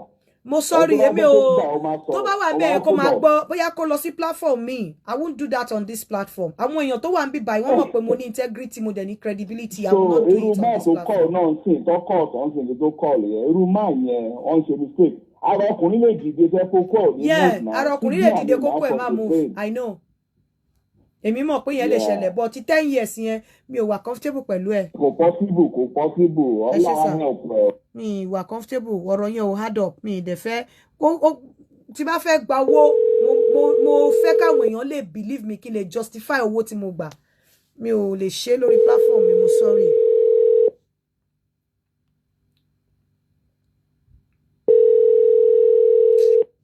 hello ya. Hello, Auntie Yinka. Hello, mo gbádùn ẹ. Sherry, yes. Ẹni tó bá fẹ́ wá sọ́dọ̀ yín, ó láti wá pẹ̀lú orí pípé because má yẹn láti padà sílé kan lọ tú script wọn kan. Because I really trust you because I wouldn't be surprised. Tó máa ń lọ sí another platform láti lọ máa gba owó káàkiri. And kò dẹ̀ possible bẹ́ẹ̀ ṣe sọ kéèyàn gbóbìnrin sílé. In fact, ọdún kan gan ti pẹ́ jù. Ọdún kan ti pẹ́ jù. In fact, I really like investigation. I really like bẹ́ẹ̀ ṣe interrogate man. I really love it. Thank you, Yami. Thank you so much. I'm sorry, I'm not gonna be part of it. I'm sorry. Kò ṣe kó bí mo dájú mo lè wà part of it because kò hard up 10 years nínú ilé. Kan ni how would you tell me pé kò mọ nǹkan kan nípa sex? Obìnrin tó ti bímọ mẹ́ta kò mọ̀ pé wọ́n dó kókó tó lóyún. Kò mọ̀ nǹkan kan nípa sex obìnrin tó ti bímọ mẹ́ta. Obìnrin tí ò bá mọ̀ nǹkan kan nípa sex kò yẹ kó bíjọ ẹyọ kan lọ náà. Ó bí kìíní, ó bí kejì, ó bí kẹta kò mọ̀ nǹkan kan nípa sex. Wàá sọ pé òun lá òbu ẹnìkan for 10 years. Kò tiẹ̀ béèrè lọ́wọ́ ẹ pé kí ló dé tó tiẹ̀ kì í bọ́ kó fà á yọ padà. No, please. Say that to the gods. Hello? Auntie Yinka, ẹ kálẹ́ o. Ẹ kálẹ́ o. Ẹ kú ètò. Yes, sir. Ẹ kú làákàyè Ọlọ́run níjọba làákàyè yín o. Àmín. Mo mọ̀ pé gbogbo nǹkan tó ń gbé wá yẹn lákọlẹ̀ wà bí ìbọn. Bọ̀tẹ́ tí ìfẹ́ kọ́ tètè sọ̀rọ̀. Ẹ fẹ́ kọ́ ọmọ Nàìjíríà tán tó wà ní diaspora mú lọ́rùn ọwọ́. Kò sí.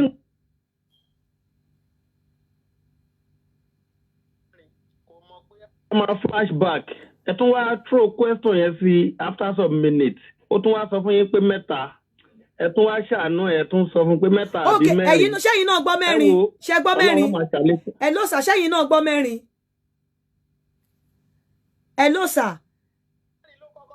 Ẹ̀yin náà gbọ́ mẹ́rin. 3 minutes lọ lẹ tún wá padà béèrè lọ́wọ́ ẹ̀. Mo gbọ́ mẹ́rin lẹ́nu ẹ̀. Then last year tó sọ̀rọ̀ program tó gbé kinní yẹn wá. Kò sọ fún yín pé òun níyàwó báwo lẹ ṣe máa níyàwó fọ́dún mẹ́wàá tóbìnrin yẹn dẹ̀ máa dúró tí ò ti ní pariwo fún gbogbo ará ayé. Then ó ní òun ti ní problem yìí for 17 years. Why now? Why tó ṣe jẹ́ pé these few weeks làwọn ará léṣẹ̀ lè jáde ló ṣe di tìjú 17 years. Why 2022? Hello, Auntie Yinka. Hello. Yes, ma. Ṣé rí ọ̀rọ̀ máa tó ń sọ̀rọ̀ yìí? Ọ̀rọ̀ ẹ̀ dàbí ẹni táyé ń ṣe tó ń lo oògùn ẹ̀jẹ̀ ni. Dẹ̀sán amount of money kan lè dá fún tó kò yẹn lè ṣiṣẹ́. Sí tó jẹ́ pé spiritually náà fi ń bàjà. Kó lọ gbàdúrà sọ́rọ̀ ààrẹ kó wá ṣọ́ọ̀ṣì tó dáa. Kó má rí platform yìí gẹ́gẹ́ bí ibi tán ti sẹ́wọ̀n tóun lè wàá lò láti fi borúkọ ààrẹ ẹ̀gbẹ́ láì tẹ̀yìn. So nǹkan tó wà láàrẹ̀ ọwọ́ ayé ló wà láàrẹ̀ ọwọ́ ìyá ìyàwó ẹ̀ ló wà láàrẹ̀ ọ̀ǹtì tó bá lọ fún deliverance kò sí bó ṣe lè ṣe kókó yẹn ti ṣe ọlọ́run dáríjì ní spiritual àwọn wọn ń bàjá spiritually ni ó dàbẹ̀ nǹkan ayé ṣe tó ń lo oògùn ẹ̀jẹ̀ ni ó máa wọ́n ń fa ẹ̀jẹ̀ sí lára ó máa gbẹ dànù ni so advice mi lè fún tó bá ń gbọ́ báyìí kó máa gbọ́ kó lọ sí church kan lọ deliver ẹ̀ kó lọ fún deliverance. Màámi ẹ ní sùúrù kí lẹ wá bá wa rí sọ sí wípé ìgbà wo lobìnrin fẹ́ sinmi ṣó hello Auntie Yinka. Kí lẹ bá wa rí sí ìgbà wo lobìnrin fẹ́ sinmi ṣó dáa kóbìnrin dátọ́ ọmọ wọ yunifásitì kó tún padà sọ pé bàbá ọmọ yẹn òun tún máa tọ again. Mi ìgbọ́ nǹkan tẹ́ sọ yìí. Ṣé wọ́n kọ́ mo ní ìgbà wo gan-an lobìnrin fẹ́ sinmi pé obìnrin tó jẹ́ pé òun nìkan ló dátọ́ ọmọ nígbà táwọn ọmọ ń grow lọ́wọ́ ẹ̀ táwọn ọmọ yẹn fi wọlé university tó fi wá ṣe tán kí bàbá wa sọ pé okay o bóyá òun kò rí bàbá yẹn for some time wọ́n ní ó láti tún lọ fẹ́ bàbá yẹn bàbá retire pé okay ọkọ ẹ̀ lọ́kọ ẹ̀ ìgbà wo gan lobìnrin fẹ́ sinmi. ṣé ẹ rí nǹkan tí mo mọ̀ nípa ọ̀rọ̀ yìí ni pé Ọlọ́run nìkan ló lè fojú.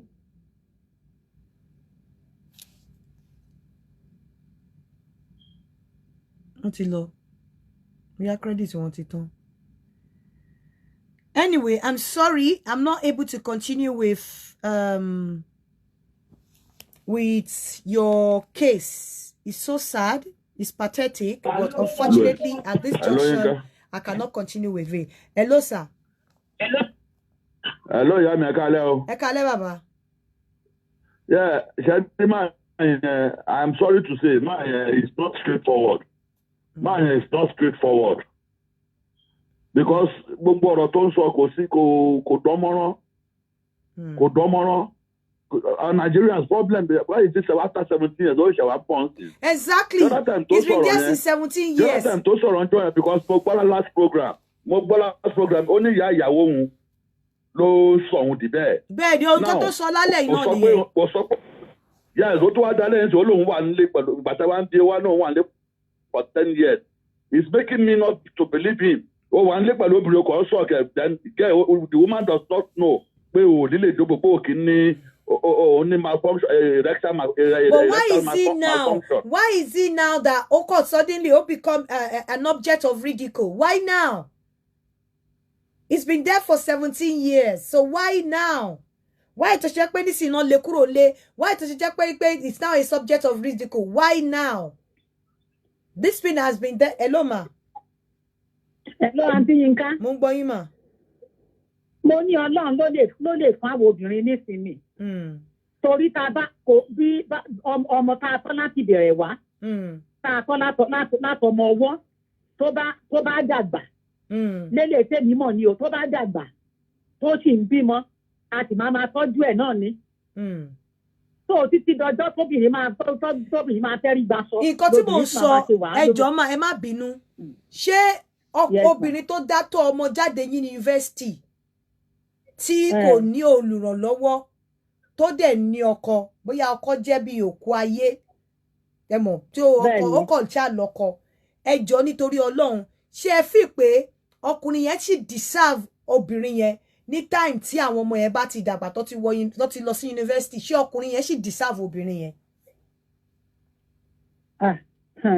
Obìnrin yẹn ò deserve ọkùnrin yẹn mọ́ o torí ọkùnrin tí ò bá ti báyàn tọ́jú ọmọ ò easy àti tọ́jú ọkùnrin tí ò bá ti bóbìnrin tọ́jú ọmọ àwọn ọmọ ayé òde òní arọ́mọ tó máa ń láìkì bàbá ẹ̀ kò sí bí bàbá ṣe wùwà sí ìyá tó ní láìkì ẹ̀ ṣùgbọ́n tó bá ti pásìkò tó yẹ kán máa jóúnjẹ ọmọ àti tóbìnrin yẹn bá jẹ́ni tó lè dáríjì ọkùnrin torí ìrora yìí ti máa pọ̀ jù ṣé ń gbọ́ mi ìrora yìí ti máa pọ̀ jù so ọkùnrin yóò deserve pé kóbìnrin yẹn kó lòun tún pẹ̀jú ẹ̀yìn mọ́ láti lọ wò láéláé.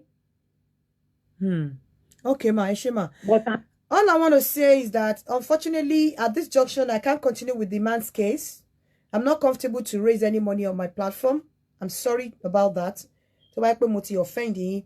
And nǹkan tí mo dẹ̀ tún ti fẹ́ sọ ni wípé I'm going to be starting my new... Hello? Hello? Hello, sir. Hello, ma. Yeah? Ekale, ma. Ekale. Yeah. Mo pẹ́ wà lórí program. Yeah. Hello? Mo wà lórí program ni. Okay. Mo fẹ́ dá sí ọ̀rọ̀ tẹ́ lórí pé ìgbà wo lobìnrin fẹ́ sinmi náà ẹ̀. Ìgbà wo lobìnrin fẹ́ sinmi. Ẹ wo kọ́lọ̀ bàrà ló kó ṣàánú wa ni. Ṣé rí oríṣiríṣi obìnrin náà ló wà. From my own experience, ìgbà mi.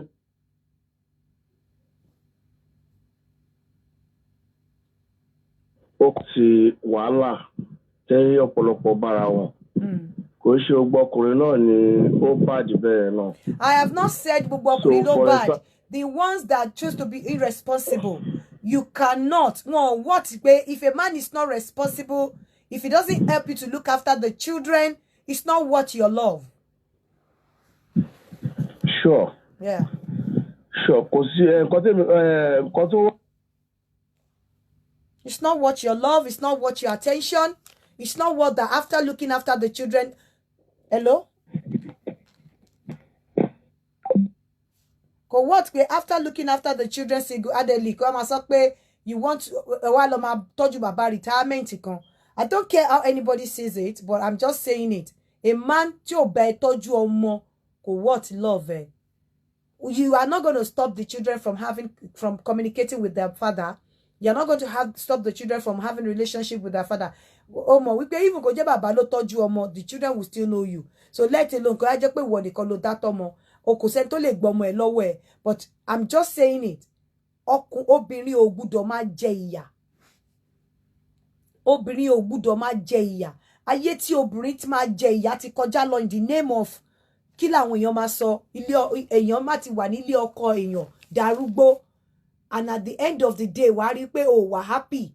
Most women in the nínú marriages, they are not happy. They are not happy. Hello? Hello. Ẹ jọ̀ọ́ ẹ pa kíni Facebook tẹ́ fi sọ̀rọ̀.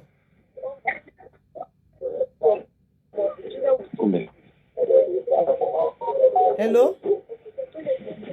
Hello, Ekale. Hello, Ekale.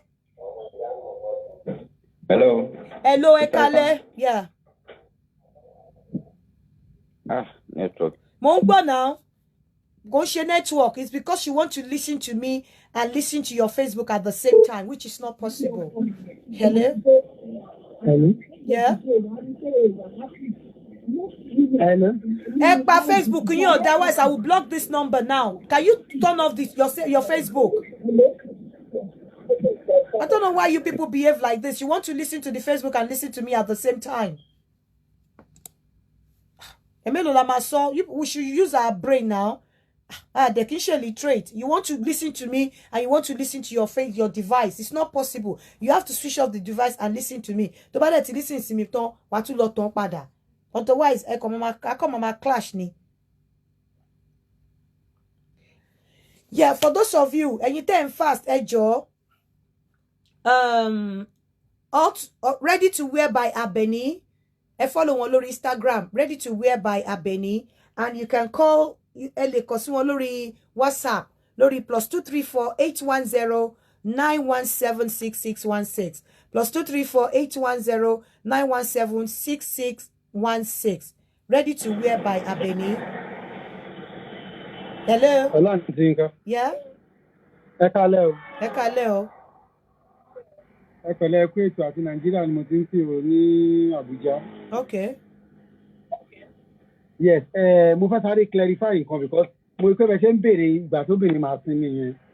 Ó ń rú àwọn ẹlòmíì lójú díẹ̀díẹ̀ ṣé ń get me. Now, nǹkan tí ẹ̀yin ń tẹ̀ láti sọ ni pé ṣe pé àwọn èèyàn púpọ̀ ò mọ̀ ẹ́ pé lẹ́yìn tóbìnrin bá ti tọ́ ọmọ tán, àwọn iṣẹ́ kan ó sì tún kù fóbìnrin because nígbà tí ọkùnrin àti obìnrin bá jọ gbé papọ̀ tán ti dàgbà dé stage kan basically bí n pé púpọ̀ ọkùnrin máa ń ju obìnrin lọ. Yeah. When the man is getting tired, obìnrin yẹn sì ó ní láti máa assist the man. God bless you. Ṣé ti understand me ma? Yeah. So now ṣé obìnrin tó ti wá jìyà tóun nìkan tọ́jú ọmọ. Ló máa tún wá ṣe tí wọ́n máa. Nígbà tọkùnrin ti ń dàgbà for example ọkùnrin tó wà ní 75 years tíyàwó ẹ̀ wà ní 50 years. Ó wá expect kí wọ́n kó ìmọ̀ jìyà kó máa bá máa tún wá máa tọ́jú ọkùnrin. Ọkùnrin tí ò wúlò nínú ayé. Exactly. Ọkùnrin tó bá wúlò nínú ayé obìnrin. Yes, you know you have responsibility. It's your responsibility to look after such man. But ọkùnrin tí ò bá ti wà responsible fún ẹ láti help ẹ tọ́jú ọmọ fílẹ̀ kó dá ṣe old age. Yes, ó yẹ kó dá ìyà yẹn jẹ. Ìfá ìyà yẹn lè kó pa ní old age. God bless you. Ọlọ́run á bá mi dá yín sí. Ẹ ṣeun. That is where I'm going. Pé ọkùnrin at the end of the day tó bá ti tọ́jú àwọn ọmọ ẹ dórí wọ university, you still have responsibility of looking after your husband because a mọ̀ wípé most ọkùnrin ló máa ń ju ìyàwó ẹ̀ lọ. So it is your responsibility to look after a good man. It is your responsibility to look after a man that has helped you, to look after your children. It is your responsibility to look after a man that your power more. But if you have single-handedly look after your children, old, it is not I don't see it as my responsibility to look after the man. Any man here come agbo. I don't see it as my responsibility to look after such man. A man tí ò sí ńbẹ̀ láti bá mi tọ́jú ọmọ dórí. I don't see it as my responsibility to look after that man. That's what we are talking about. Pé mo ṣe sọ pé ńgbà wo lẹ fi ipò yẹ kẹ́ ní ìsinmi gan ẹ̀yin obìnrin. Ẹ kálẹ́. Inú mi dùn láti bọ́ sórí ètò yín lálẹ́ yìí. Ọlọ́run á máa fún yín ṣe. Ẹ ṣeun. Nǹkan tí ọkùnrin tó sọ̀rọ̀ tó ń sìn látàbújá yẹn sọ ni mo fẹ́ kí lẹ́yìn. Ọ̀rọ̀ tí ó sọ ọ̀rọ̀ ọlọ́gbọ́n ni, ọ̀rọ̀ làákàyè ni. But tá a bá rí obìnrin tó jẹ́ pé kì í ṣe pé bóyá ọkọ ni ò wà responsible, tó jẹ́ pé òun ló kọ́ ọmọ jáde kúrò nínú ilé, tó tún wá change ilé ìwé àwọn ọmọ, tó tún wá mú gbogbo communication àti jẹ́ kí bàbá reach àwọn ọmọ tó block ẹ̀. Tí ọkùnrin yẹn dẹ̀ ń ṣojúṣe táwọn ọmọ dẹ̀ nífẹ̀ẹ́ sí ọ̀rọ̀ ọkùnrin yẹn. But obìnrin tó bá máa ṣe bẹ́ẹ̀ yẹn tó kọ́ ọmọ kúrò lé tó ti kúrò lé yín. And we are talking about people. Àwọn obìnrin kan wà tó ṣì wà nínú marriage. Obìnrin tó kọ́ ọmọ kúrò lé tó kó kúrò lé. Of course, obviously, she's not coming back to you. But obìnrin tí òun àtọkọ tó ṣì ríra wọn as ọkọ àti ìyàwó nínú ilé. Tó dẹ̀ jẹ́ pé perhaps obìnrin yẹn nìkan ló ń dágbọ́ responsibility tó fi tọ́ àwọn ọmọ yẹn dórí. Either obìnrin yẹn wà nínú ilé physically, àbó wà nínú ilé bóyá spiritually, bóyá ó wà lájò pẹ̀lú ọmọ àbọ́jọ́ ń gbé. But òun nìkan ló ṣíṣà àwọn ọmọ yẹn dórí. Àsìkò tó yẹ kó sinmi, kó wá ní pé bàbá ti dàgbà. A tún wá máa look, because a woman still has responsibility over the father of the children. Tó bá jẹ́ bàbá tó wà responsible. Tó gba obìnrin nígbà òjò. So nígbà ẹ̀rùn obìnrin náà láti gbarú ọkùnrin yẹn, ìgbà ẹ̀rùn nígbà arúgbó ọkùnrin. But ọkùnrin tí ò gba obìnrin nígbà òjò. Sọ pé nǹkan tí ọkùnrin tó sọ l'Àbújá yẹn sọ̀rọ̀. Èmi tí mò ń pè yín àti Nàìjíríà nìmi náà ti ń pè yín. Mo dẹ̀ máa ń wo program dáadáa. Inú mi dẹ̀ máa ń dùn pé ẹ máa ń ṣe justice lórí ètò yín gan. So your own case is a different ball game. Because the woman is not going to come back anyway. She's left with the children. But a case whereby the man and the woman are still living together with the children, either physically or maybe living together in absentia. Tó jẹ́ pé obìnrin yẹn ò sí ńbẹ̀, ó wà pẹ̀lú ọmọ níbì kan, but ọkùnrin yẹn ò lọ́wọ́ sí báwọn ọmọ yẹn ṣe ń grow. So nígbà tí ọkùnrin yẹn ti wá lọ, tí obìnrin ti wá tọ́ àwọn ọmọ tó ti dàgbà, tó yẹ kóbìnrin wá relax, wọ́n wá ní ọkọ ẹ̀ ṣì wà, and you know that it's an indubitable, it is a fact thing. Tó yẹ pé obìnrin máa ń dàgbà, ọkùnrin máa ń dàgbà ju obìnrin lọ. So at that time, obìnrin ló tún ṣì máa look after ọkùnrin. Ṣé ọkùnrin yẹn deserve láti jẹ́ pé kóbìnrin yẹn máa look after? Nígbà tí kóbìnrin yẹn ló dá look after àwọn ọmọ. Mo understand yín, but ní kúkúrú èdè tèmi náà nísìnyí tí mo fẹ́ sọ mà. Irú example tèmi state nísìnyí, tó bá jẹ́ pé irú obìnrin tó kọ́ ọmọ lọ yẹn kò padà wá mọ́, ṣùgbọ́n ọkùnrin ń ṣe ẹ̀tọ́ títí ẹ̀ ló àwọn ọmọ yẹn ń kọ́. Nǹkan tó ṣẹlẹ̀ ni pé whatever the situation, I will never encourage any woman to stop the children from communicating with their children.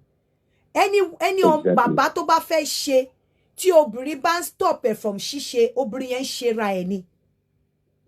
Do you understand? Torí mo gbọ́ program yẹn ń jọ kẹsẹ̀ sọ pé gbogbo obìnrin tó bá ń deny ọkùnrin. Bẹ́ẹ̀ni, ó ń ṣe ra ẹ̀ ni, because at the end of the day, èmi ọkùnrin yẹn ò ní àṣẹ lé lórí, ó máa láṣẹ lórí àwọn mi lè stop àwọn ọmọ ẹ̀ pé kó má ní relationship pẹ̀lú bàbá wọn. But èmi ò ní serve àwọn ọmọ tán kí n tún wá lọ máa serve bàbá. I will not do it.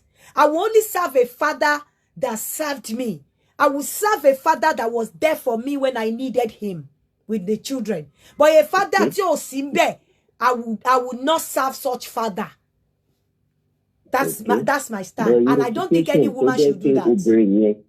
kò jẹ́ kí ọkùnrin ní àǹfààní sí àwọn ọmọ yẹn ńkọ́. Ẹ máa ṣeré tí yín àwọn ọmọ yẹn á mojú yín tó bá yá, because there's something that I believe. I so much believe in law of karma. And I believe in nemesis. Tí ẹ̀yin bá make part yín straight, they're ready. Tí kò ṣe pé bóyá injustice or anything against the woman and the children. Those Ọlọ́run máa pẹ̀tù sáwọn ọmọ yẹn, they will come back to you. And anyways, at some point the children will go their ways. But Ọlọ́run fúnra rẹ̀ á restore peace láàrin ẹ̀yin àti ẹ̀. Ìyẹn ò ṣe problem. Tó ẹ bá ní means tẹ́ fi ń tọ́jú àwọn ọmọ yín, tó dẹ̀ accept ẹ̀, tẹ́nu bá jẹ ojú àti, ẹ máa ṣe lọ. Ẹ má stop ẹ̀. But ẹ stop ẹ̀ on a condition tí ò bá jẹ́ kẹ́ ní access sáwọn ọmọ yẹn. Hello? Tí ò bá ti jẹ́ kẹ́ ní access sáwọn ọmọ, àbí education wọn, àbí anything, ẹ stop ẹ̀. Bẹ̀tẹ̀ bá ti ní access sáwọn ọmọ yín, tẹ́ ń bá wọn sọ̀rọ̀, ẹ máa ṣe lọ. Hello? Hello, Aunty Yinka. Ma? Ẹ káàsán ma. Ẹ káàsán. Ó kọ́dá sí ètò ni o. Ìgbà wo lobìnrin fẹ́ sinmi? À ń gbọ́ yín. Ṣé pé ìgbà wo lobìnrin fẹ́ sinmi? Bẹ́ẹ̀ ni, ìgbà wo lobìnrin fẹ́ sinmi? Nǹkan tẹ́ mú wá lọ́sàn-án yìí, ó dàbí pé mi ní nǹkan tó ń ṣẹlẹ̀ sí mi lọ́wọ́ gangan nìyẹn. Ọkọ fi ọmọ mẹ́ta sílẹ̀ fún mi. Last one sì wà ní high school. First born fẹ́ ṣe tán ó ń ṣe nursing program. Láti bí almost 10 years. Kò dá sí wa, kò mọ bá a ṣe ń rìn. Ó ṣẹ̀ wá ń pe àwọn ọmọ ń sìn, ó ṣẹ̀ wá ń bẹ àwọn èèyàn kan lọ bẹ̀ mí. So orú ọkọ yẹn Aunty Yinka kémìkọ kí n kọ́ọ̀tù gbogbo ọ̀rọ̀ yẹn short. Orú ọkọ yẹn obìnrin yẹn ò ní, kò yẹ kóbìnrin yẹn dá sí orú ọkọ yẹn. Well, ẹ lè dá sí, ẹ lè máa sọ bàbá àwọn ọmọ yìí ni, but èmi, a man tí ò bẹ́ mi tọ́ ọmọ mi dé orí tèmi, mi ò ní wà responsible fún. Mi ò ní padà tẹsẹ̀ mi wọ kitchen lọ dáná fún. Mi ò ní dínà ní ọjọ́ alẹ́ tí n bá ti dá tó àwọn ọmọ jáde university. I'm not going to do it. Èmi ò tiẹ̀ ní ìgbà padà torí ó ti wà ní ó ti sick nísìn. Mama ẹ̀yin lẹ mama di pampers. Gbogbo nǹkan ti tán fún, so kẹ́mi wá da care. Gbogbo care tí mo ṣe fáwọn ọmọ láti ọjọ́ time tó yẹ kémi máa wá sí mi tí wọ́n máa tìyàn lórí wíṣì àti kí máa wá tọ́jú yàn. Ọjọ́ bàbá àwọn ọmọ ni o, bàbá àwọn ọmọ ni mi dispute ẹ̀. Táwọn ọmọ bá dẹ̀ fẹ́ ṣe sí bàbá wọn, they are very welcome to do that. Exactly. But fún èmi obìnrin o, ọjọ́ no going back. Ẹ ṣe. Yeah. Èmi o, because ìyà tí obìnrin ń jẹ, especially obìnrin tí ò bá ní help, obìnrin tó bá jẹ́ pé òun fúnra rẹ̀ single parent ni, because àwọn kan wà tó yẹ pé glorious single parent ni wọ́n. Yes, wọ́n máa sọ pé wọ́n wà married. Ìrọ̀nà wọ́n wà married lóòótọ́, but wọ́n fi ìyà ṣe oúnjẹ.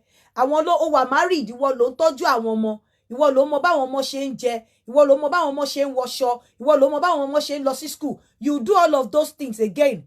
Wàá wá rí pé àwọn ọmọ yẹn dàgbà tán, ọkùnrin kan ti retire, ó máa fẹ́ yàwó kékeré tó máa tọ́jú ẹ̀ ni. Àbí kò ti fẹ́ ni. Ó máa fẹ́ yàwó kékeré, so kó wá lọ start all over again, because àwọn ọkọ wà tí jẹ́ pé ìyá ọkọ ń jẹ wọ́n ti mọ̀ wípé táwọn ò bá lọ́kọ ikú làwọn máa kú, àwọn ò ní lọ sọ́run.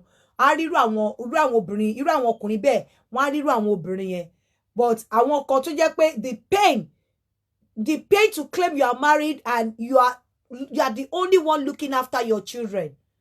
You don't know how it feels like for àwọn single parent. And that's when I look at some people, Tomani, àwọn wà married, and yet yóò ní rí súrà marriage yẹn lára wọn.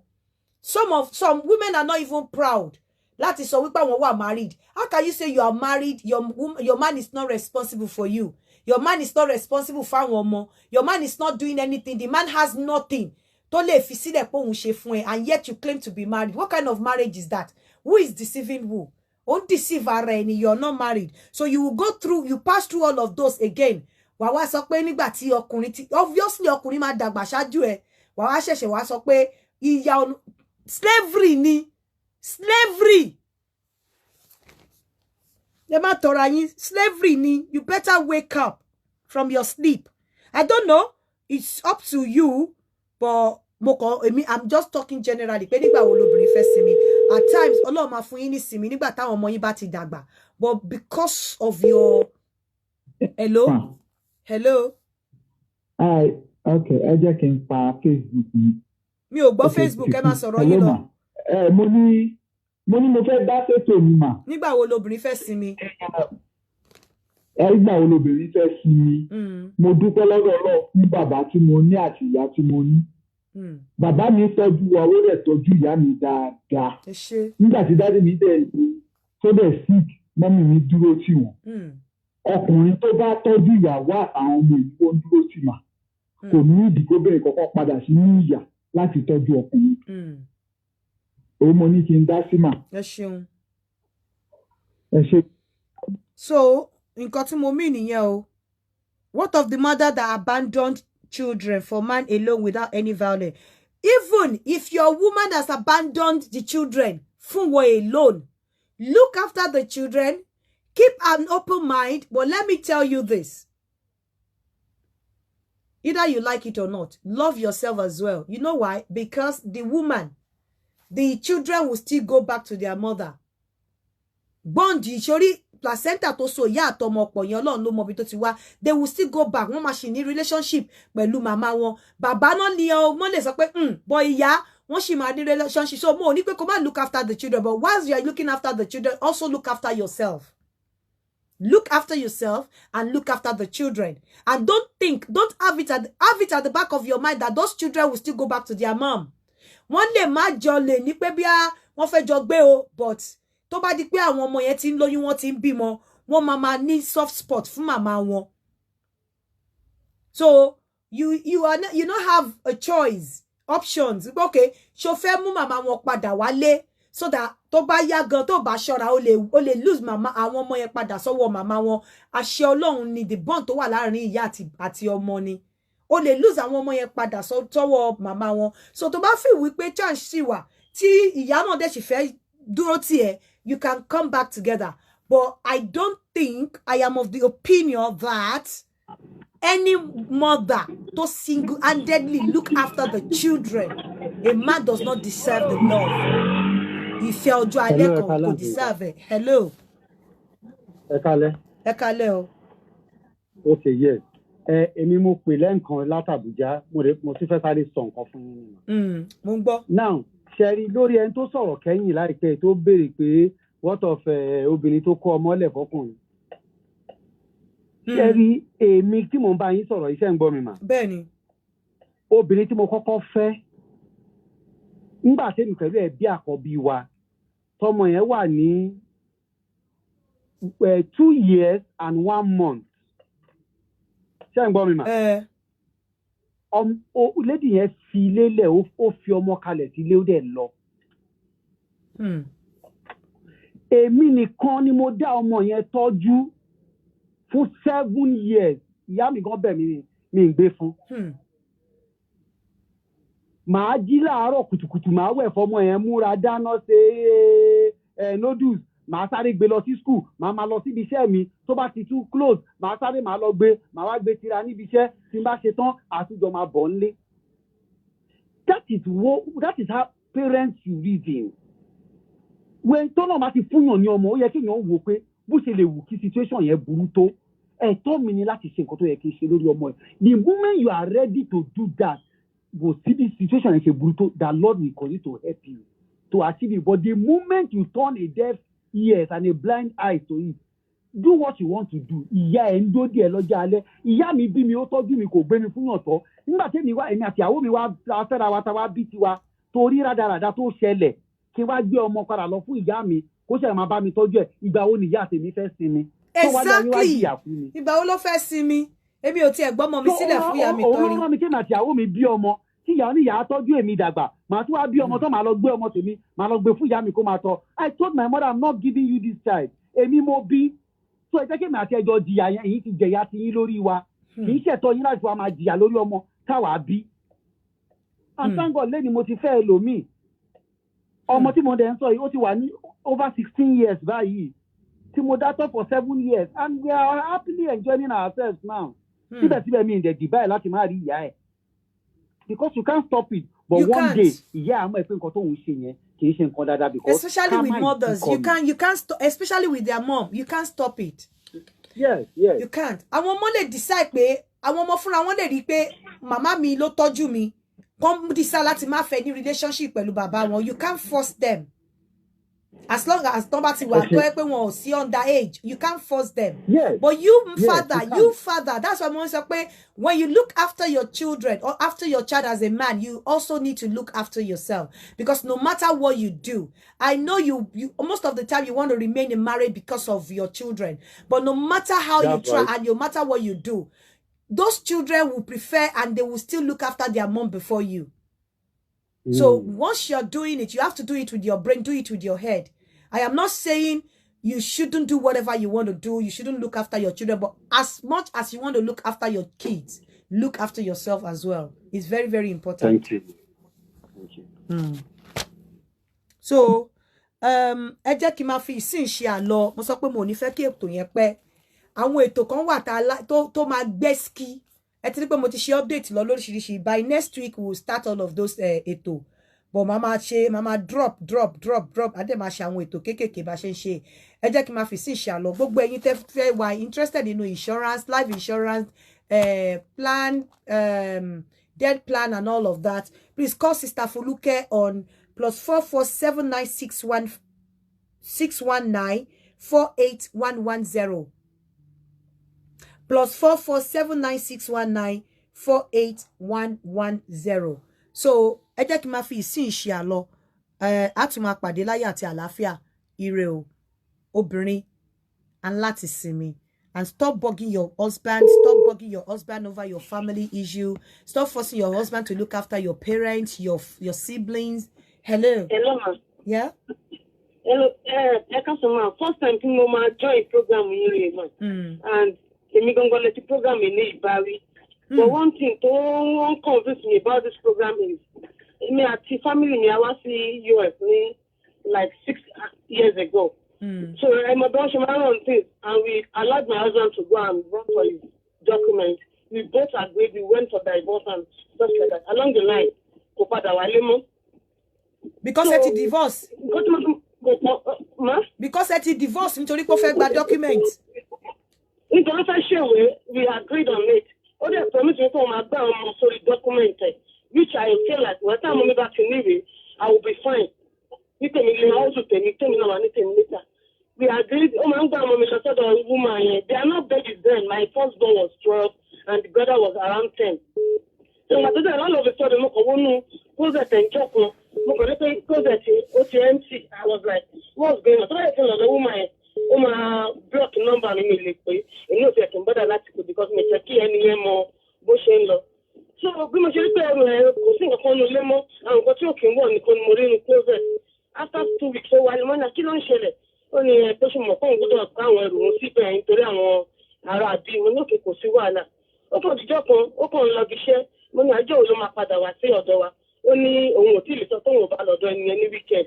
Put a phone by my law, the upper dash ceremony, send to God and man. Open the job on the letter on the mailbox, pay his own child insurance, the health insurance and stuff like that. I don't even know anything about child support. So that I should been dying. More insurance thing come after a broom because don't pay a kata. You know what I say? Like I should divorce in your lottery, put a child support, which I don't know about. So I know what the people should for health insurance. And when I send the letter through no address it to me. Be much better than I am. I shall see child support and to the general office. We shall arrange one thing at the office cost, one for 600 and one immediately.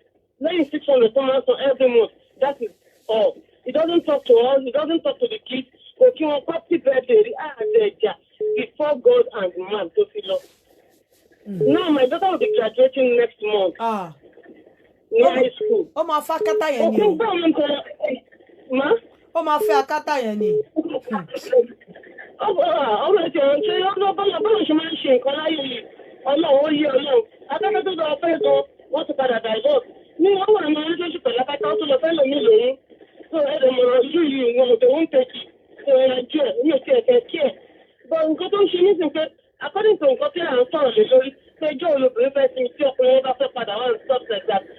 In fairness to God and man is paying 600 on my key. Now, apart from that 600, he doesn't talk to them. For my photo, I don't want to work. So we are in the same state here in Texas. You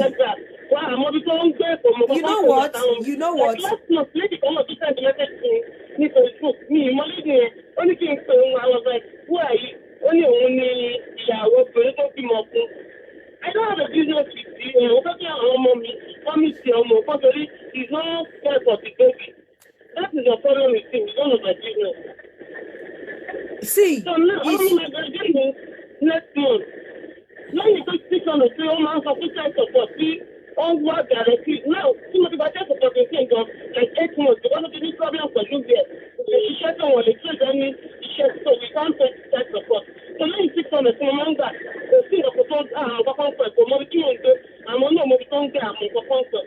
Now, even I don't want to take the comfort in fairness to God. And I don't encourage that. But if they're church, they're not ready.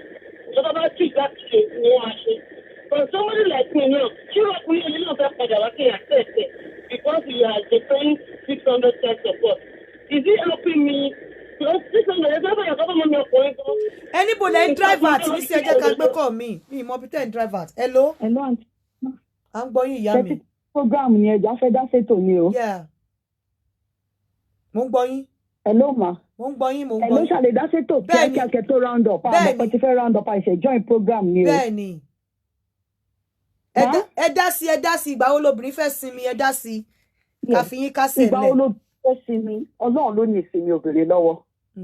Torí Ọlọ́run ti mú wa ẹ̀ka lẹ́mà ẹ̀ má bínú ẹ̀ka lé gbogbo èrò tó ń gbọ́ ètò.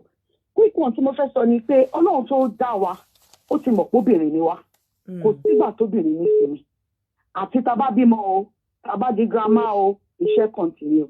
But to me, obìnrin tó bá fẹ́ ṣe máa ní ọkọ tí kò responsible, that is our own cup of coffee. Àti tí obìnrin àtọkùnrin bá jọ ní àjọṣepọ̀ pẹ̀lú ẹnu dídùn, kẹ́dẹ̀ tí mọ̀ pé nìyí o láti ilẹ̀ kò wà responsible tó lóyún fún, ó ti mọ̀ pé ó ti gbé bùkátà ènìyàn. What is parental responsibility? Why on earth would somebody bring a child tó mọ̀ pé òní lè tọ́jú wá fáyé? Tẹ́ bá wá bímọ tán, àwọn ọkùnrin máa yọ fanda pé tó bá dọ̀la ọmọ máa mọ bàbẹ́, tọ́mọ bá dàgbà ọmọ máa mọ bàbẹ́, ọmọ ṣán lọ sí greener pasture. Obìnrin máa wá jẹ̀yà ọkùnrin ẹ̀ máa tún wá padà wá pókè o òun fẹ́ gbọ́ ọmọ àǹtí kò possible. Nígbà tóbìnrin ti ṣe wàhálà títí lórí ọmọ kó tún wá máa ṣe wàhálà lórí ọkọ, obìnrin yẹn ni kò fẹ́ ní ìsinmi. Like you said, every man for him or herself. Tèmi ni pé ẹ má jẹ́ ká bí àwọn ọmọ tá mọ̀ pa nìtọ́. Ìwọ tó bá jẹ́ bàbá tó jẹ́ bàbá gidi tó dẹ̀ fẹ́ jèrè lọ́jọ́ alẹ́ tọ́jú ọmọ ẹ̀.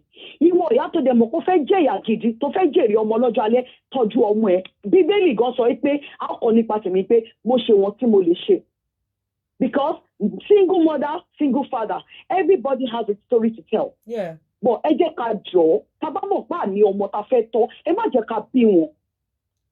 Àwa tá dé ti bí wọn mọ́ t'Ọlọ́run yàn dé fún wọn ẹ jẹ́ ká tọ́jú ọmọ wa. Ẹ ṣé ma. God bless you. Bye ma. So what I want you guys to take home today ni wípé please do not bug your husband over your parents' responsibility or your family responsibilities. No, it's not his responsibility. He's not supposed to do it. It's not mandatory. And Igbawo lobìnrin fẹ́ sinmi. Try and think. A man tí ó sì ń bẹ̀ fún ẹ nígbà tó need ẹ kò deserve pé kó dúró tì lọ́jọ́ alẹ́. Ire o, ó dàbọ̀.